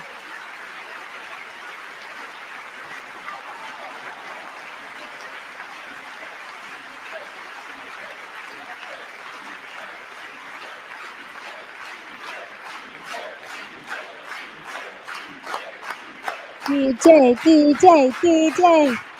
Youngest agent police Thank you, DJ. ever. Thank you, sir. DJ's doctors believe his cancer likely came from a chemical he was exposed to when he was younger. Since 1975, rates of child cancer have increased by more than 40%. Reversing this trend is one of the top priorities for our new presidential commission to make America healthy again, chaired by our new Secretary of Health and Human Services, Robert F. Kennedy, Jr. Thank you, RFK Jr. Thank you. We're still not doing the measles vaccine.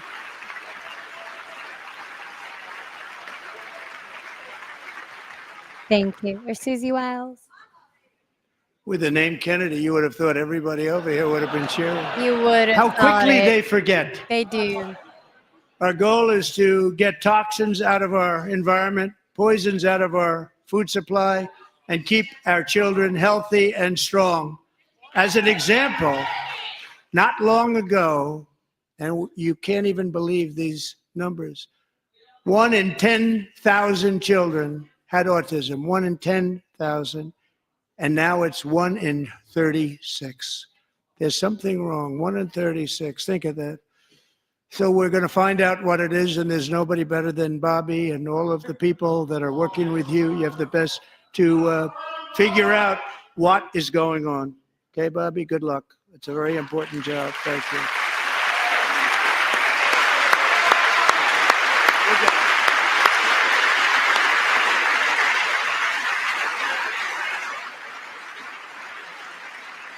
Thank you. My administration is also working to protect our children from toxic ideologies in our schools. A few years ago, January, Littlejohn and her husband discovered that their daughter's school had secretly socially transitioned their 13-year-old little girl. Teachers and administrators conspired to deceive January and her husband while encouraging her daughter to use a new name and pronouns. They, them pronoun, actually, all without telling January, who is here tonight and is now a courageous advocate against this form of child abuse. January, thank you. Thank you. Thank you very much.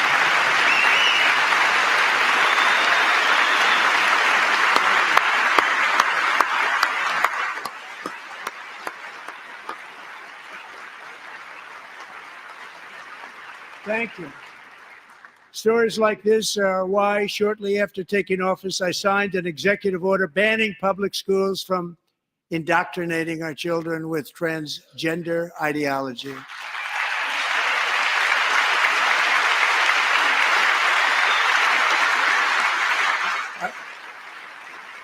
I also signed an order to cut off all taxpayer funding to any institution that engages in the sexual mutilation of our youth.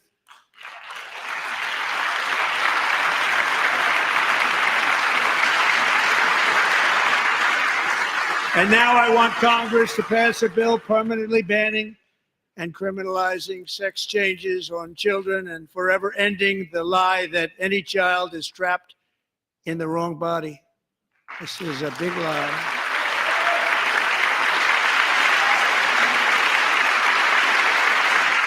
And our message to every child in America is that you are perfect exactly the way God made you.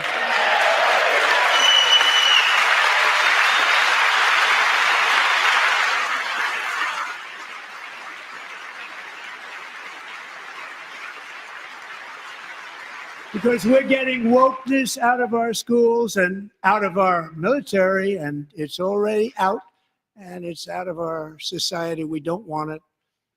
Wokeness is trouble. Wokeness is bad. It's gone. It's gone. And we feel so much better for it, don't we? Don't we feel better? Our service members won't be activists and ideologues. They will be fighters and warriors. They will fight for our country. And Pete, congratulations. Congratulations, Pete Hegseth. And yes, no more fear mongering. What are we fearing anyway? We ain't afraid. No, stop this madness. Thank you, Pete Hegseth. And he's not big into the woke movement, I can tell you. I know him well. I am pleased to report that in January, the U.S. Army had its single best recruiting month in 15 years, and that all armed services are having among the best recruiting results ever in the history of our services. What a difference.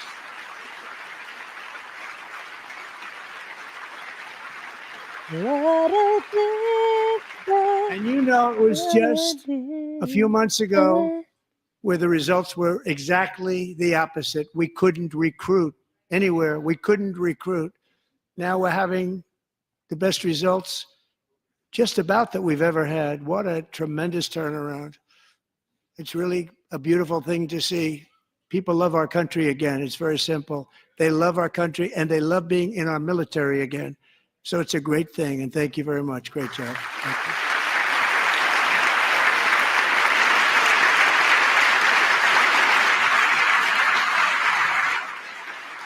We're joined tonight by a young man, Jason Hartley, who knows the weight of that call of duty. Jason's father, grandfather, and great-grandfather all wore the uniform.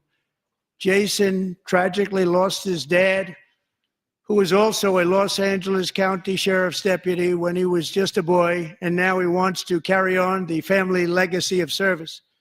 Jason is a senior in high school, a six-letter varsity athlete, a really good athlete, they say, a brilliant student with a 4.46, that's good, GPA. Very good. And his greatest dream is to attend the U.S. Military Academy at West Point. Very nice. Very nice. Very nice.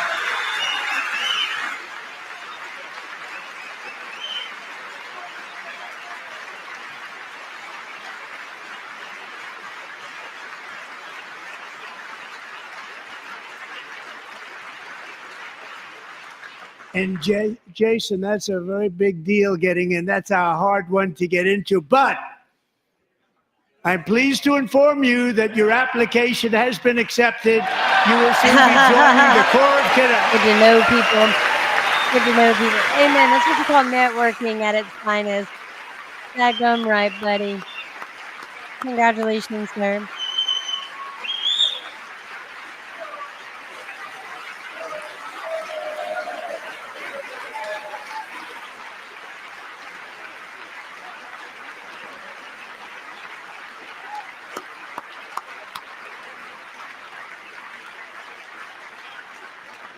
This is on building the most powerful military of the future. And the art Golden Dome missile defense shield to protect our homeland, all made in the USA.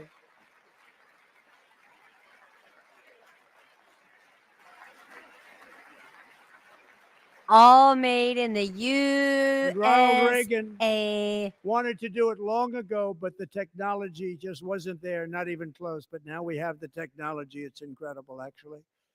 And other places they have it. Israel has it. Other places have it. And the United States should have it too, right, Tim? Right?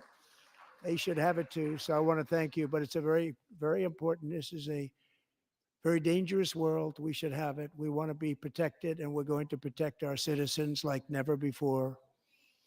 To boost our defense industrial base, we are also going to resurrect the American shipbuilding industry, including commercial shipbuilding and military shipbuilding.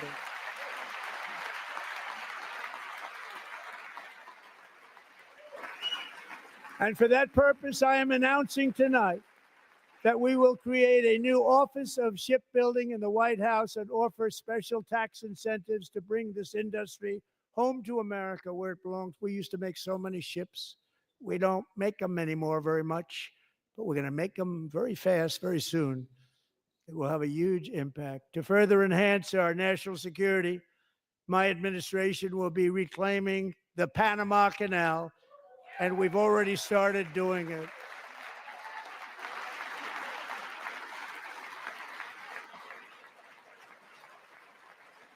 Just today, a large American company announced they are buying both ports around the Panama Canal and lots of other things having to do with the Panama Canal and a couple of other canals. The Panama Canal was built by Americans for Americans, not for others. Americans. Others could use it, but it was built at tremendous cost of American blood and treasure. 38,000 workers use it.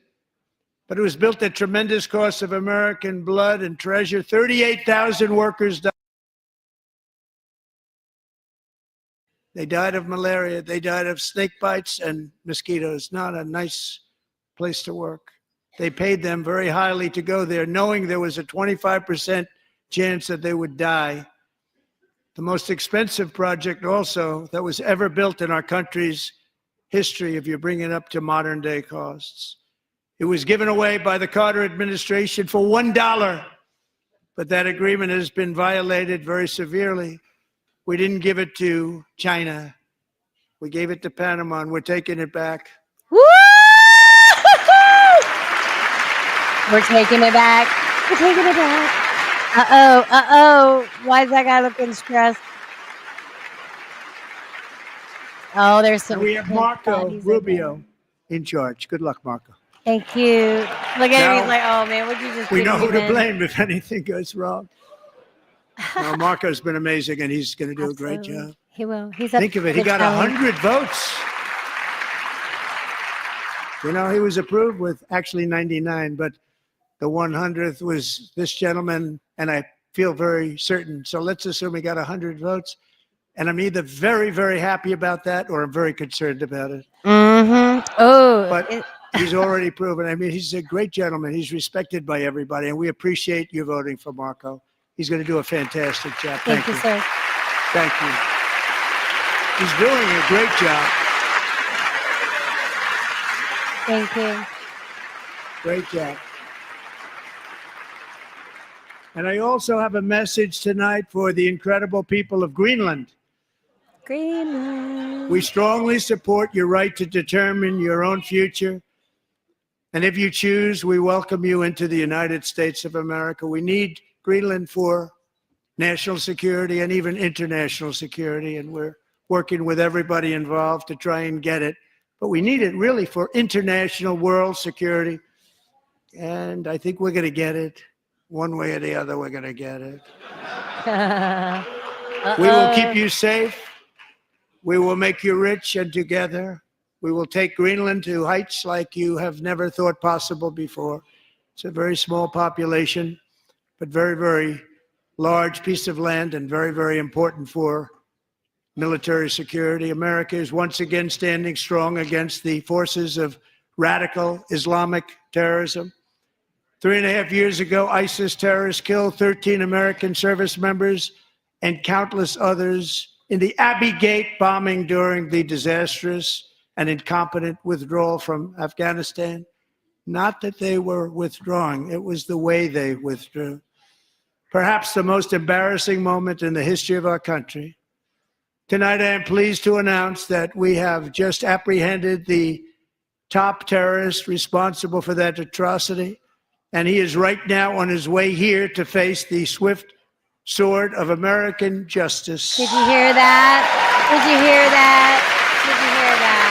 The swift sword of American justice. X platform and every other social media is going to be melting faces. Uh-oh. What? Uh-oh. They're tweeting out already. Let's go check X.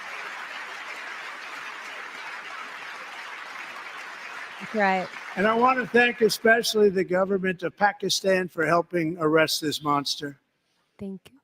This was a very momentous day for those 13 families who I actually got to know very well, most of them, whose children were murdered, and the many people that were so badly, over 42 people, so badly injured on that fateful day in Afghanistan. What a horrible day. Such incompetence was shown that when Putin saw what happened, I guess he said, wow, maybe this is my chance. That's how bad it was. Should have never happened. Grossly incompetent people. I spoke to many of the parents and loved ones, and they're all in our hearts tonight. Just spoke to them on the phone. We had a big call.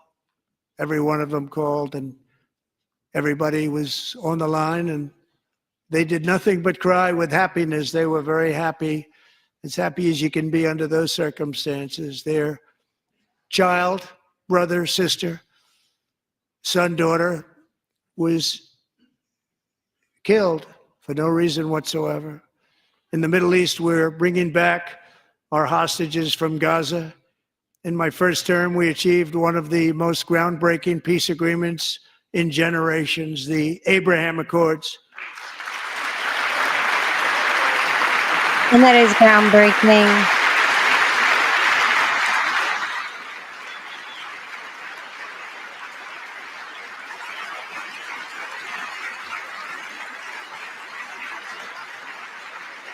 And now we're going to build on that foundation to create a more peaceful and prosperous future for the entire region. A lot of things are happening in the Middle East. People have been talking about that so much lately with everything going on with Ukraine and Russia. But a lot of things are happening in the Middle East. There's Russia, Russia, Russia. I'm also working tirelessly to end the Russia. savage conflict in Ukraine. Millions of Ukrainians and Russians have been needlessly killed or wounded in this horrific and brutal conflict with no end in sight. The United States has sent hundreds of billions of dollars to support Ukraine's defense with no security, with no anything. And you know they made money off of that. You don't just give money away for no good reason. It's disgusting. They should all be held accountable.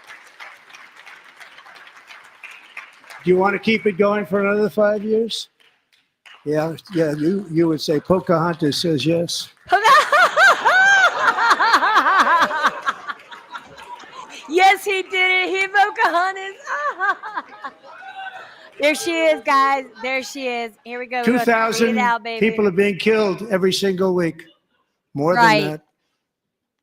They're Russian young people. They're Ukrainian young people. They're not Americans. But I want it to stop. Meanwhile, Europe has sadly spent more money buying Russian oil and gas than they have spent on defending Ukraine, by far. Think of that. They've spent more buying Russian oil and gas than they have defending.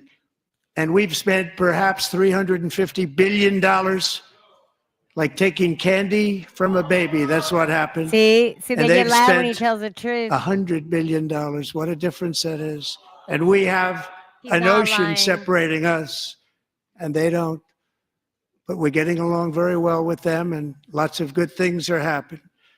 Biden has authorized more money in this fight than Europe has spent by billions and billions of dollars. It's hard to believe that they wouldn't have stopped it and said at some point, come on, let's equalize. You got to be equal to us.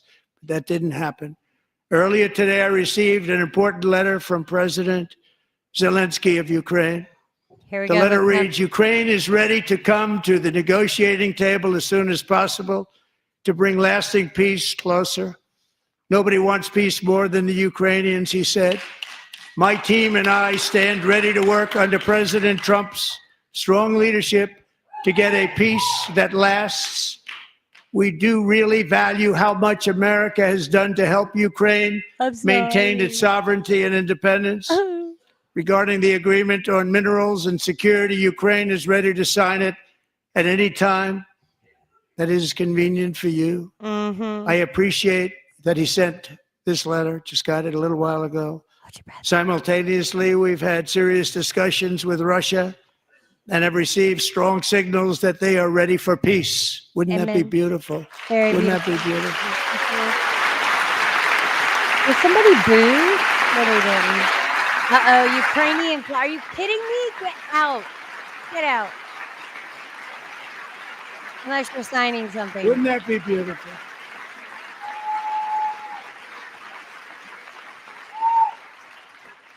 It's time to stop this madness. It's time to halt the killing. It's time to end this senseless war. If you want to end wars, you have to talk to both sides.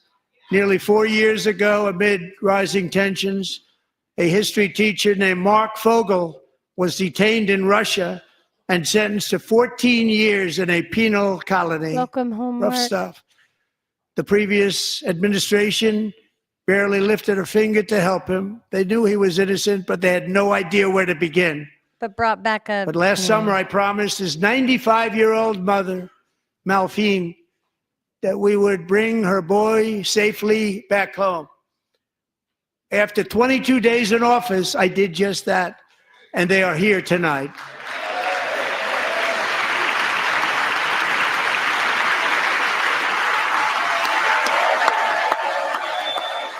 A beauty, and his mother, you know, she was probably just so grief-stricken by the whole ordeal. And we're glad your family's reunited.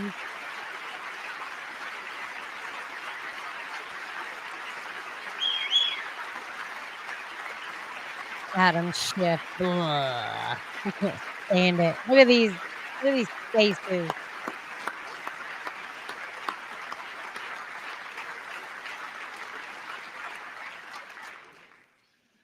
To Mark and his great mom, we are delighted to have you safe and sound and with us.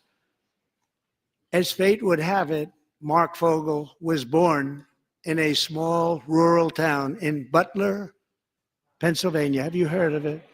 Where his mother has lived for the past 78 years. I just happened to go there last July 13th for a rally. That was not pleasant. And that is where I met his beautiful mom right before I walked onto that stage. And I told her I would not forget what she said about her son. And I never did I? Never forgot. Less than 10 minutes later, at that same rally, gunfire rang out, and a sick and deranged assassin unloaded 8 bullets from his sniper's perch into a crowd of many thousands of people. My life was saved by a fraction of an inch, but some were not so lucky. Corey Comparator was a firefighter, a veteran, a Christian, a husband, a devoted father, and above all, a protector. When the sound of gunshots pierced the air, it was a horrible sound. Corey knew instantly what it was and what to do. He threw himself on top of his wife and daughters and shielded them from the bullets with his own body. Corey was hit really hard. You know the story from there. He sacrificed his life to save theirs. 2 others, very fine people, were also seriously hit. But thankfully, with the help of 2 great country doctors, we thought they were gone and they were saved. So those doctors had great talent.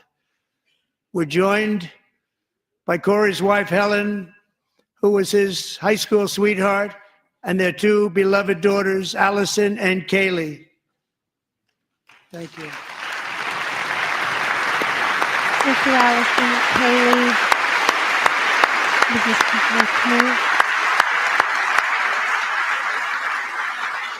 Thank you for your sacrifice. We will celebrate his life and yours.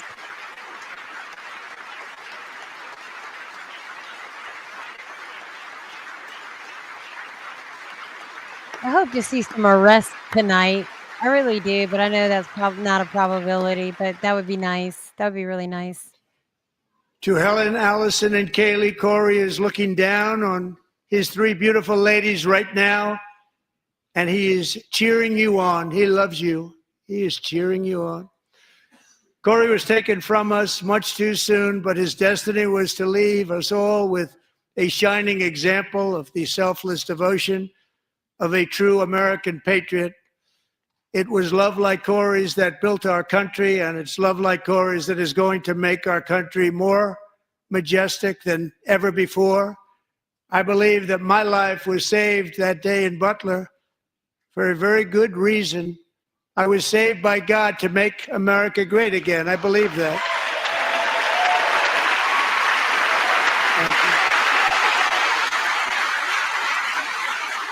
Witness, amen.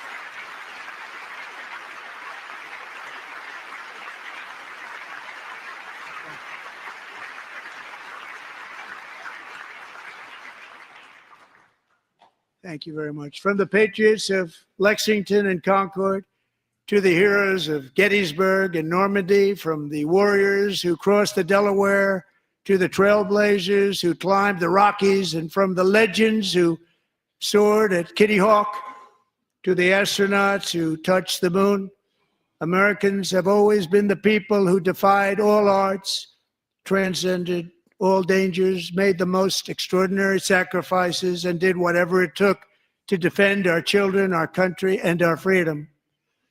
And as we have seen in this chamber tonight, that same strength, faith, love, and spirit is still alive and thriving in the hearts of the American people.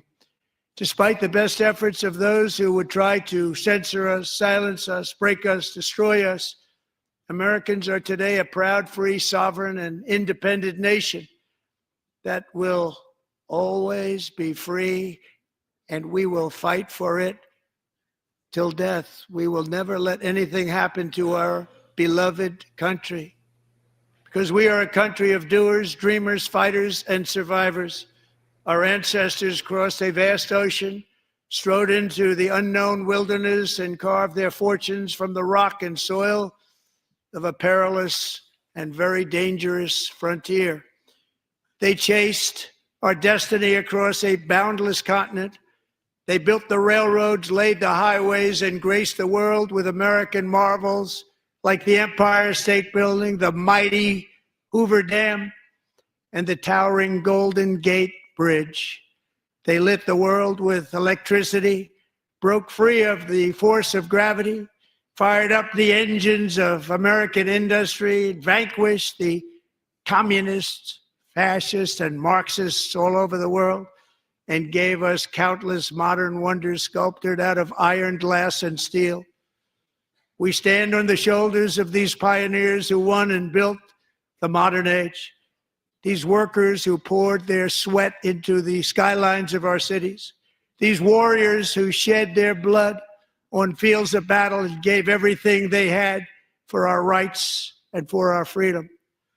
Now it is our time to take up the righteous cause of American liberty. And it is our turn to take America's destiny into our own hands and begin the most thrilling days in the history of our country. This will be our greatest era. With God's help, over the next 4 years, we are going to lead this nation even higher, and we are going to forge the freest, most advanced, most dynamic, and most dominant civilization ever to exist on the face of this earth. We are going to create the highest quality of life, build the safest and wealthiest and healthiest and most vital communities anywhere in the world. We are going to conquer the vast frontiers of science, and we're going to lead humanity into space and plant the American flag on the planet Mars and even far beyond. There you go, Mr. Musk. I can hear him go, whoa!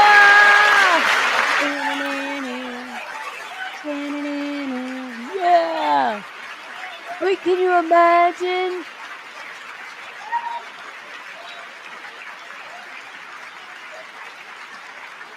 And through it all, we are going to rediscover the unstoppable power of the American spirit. And we are going to renew unlimited promise of the American dream. Every single day, we will stand up and we will fight, fight, fight for the country our citizens believe in and for the country our people deserve.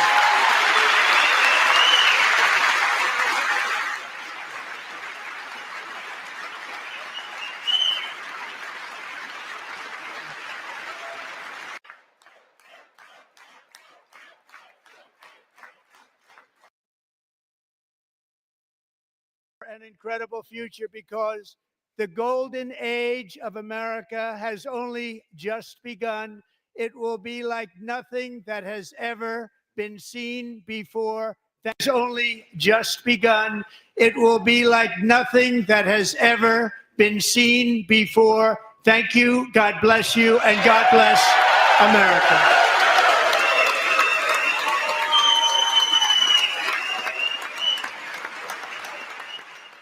All right, guys. So that's it. And I just love the fact that President Trump is just able to really hold his own. He's able to give a speech. He usually doesn't give a speech that's less than an hour and a half long. I think that's very commendable, very amazing. So let's see if we can watch people filing out. And if anybody tries to start any more shenanigans.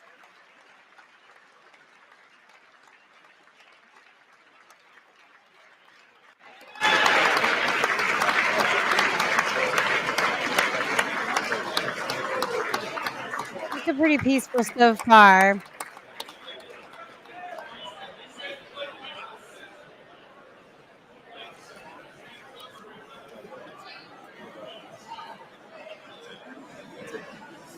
Thank you very much. Great job. Thank you. Great honor. Thank you very much. Thank you. Get this place going. Thank you. It's a great honor. Thank you. Thank you, Mr. President. Thank you very much. Thank you very much. Appreciate it. Thank you. I see you soon. Oh, he didn't want to shake his hand? Is that what happened? Did I miss something? That's your favorite. Thank you. Thank you very much. Appreciate it. Thank you again. Thank you again. Won't forget. So good. So good, sir. Forgive me, So guys. we're going to. I just want to see who that guy is.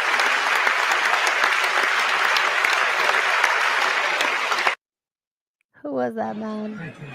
Here we go. Here we go. First guy shook his hand. He did shake his hand. He did shake his hand. Okay, good. Never like to misspeak. I'm trying to make that. Thank you. That's your favorite. Oh. Thank you very much. Appreciate it. Thank you again. Thank you again. Won't forget. So good. So good, sir. That's terrific, Mr. Really good. It's really outstanding. Thank you. Thank you. Thank you. Good job, Mr. President. Thanks. Thank you. Not too great. Mr. President, one of your best speeches. Thanks again, Mr. President. Thank you, Mr. President. Thanks for the phone call last night, too. Absolutely. Thank you for I'll do this. Give you the information. I'm not going to give it to you. Sorry. Thank you, everybody. Great speech. Great speech. Let President Trump go home to his good wife, y'all. Come on now. It's late. Yes. Good.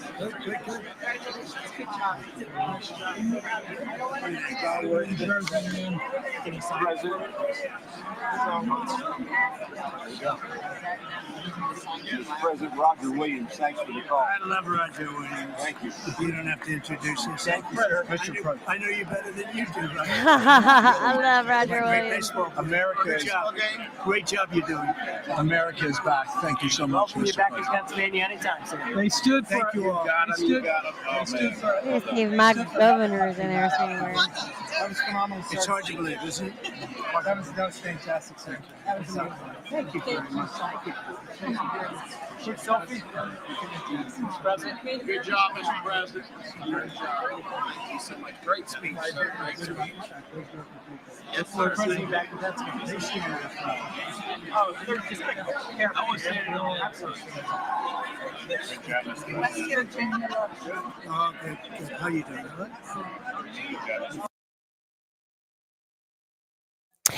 All right, guys, and that is a wrap. I'm tired. I'm going to bed, you guys. Mixed Texan Report, please lift him up in prayer for his healing, that he gets better.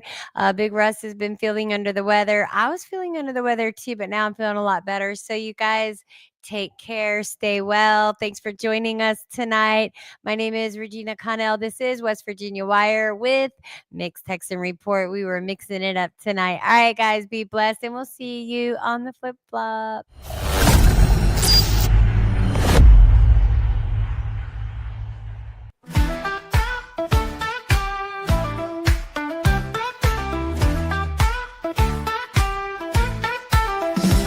From mountain streams to the rivers wide, tune in, it's time to take the ride. Regina's voice, it's your guide. West Virginia's heart, it's right inside. West Virginia Wire, hear the news. Politics and stories, what's shaping you. From the capital to the county.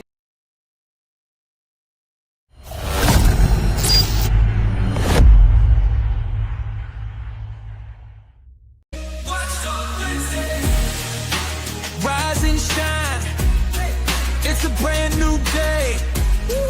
Got the world on my mind, ain't no time to play. Chasing dreams, running fast, feeling no delay. We're the watchdogs, always watching what they say. Eyes wide open, we're taking what's ours. Breaking through the silence, aiming for the stars.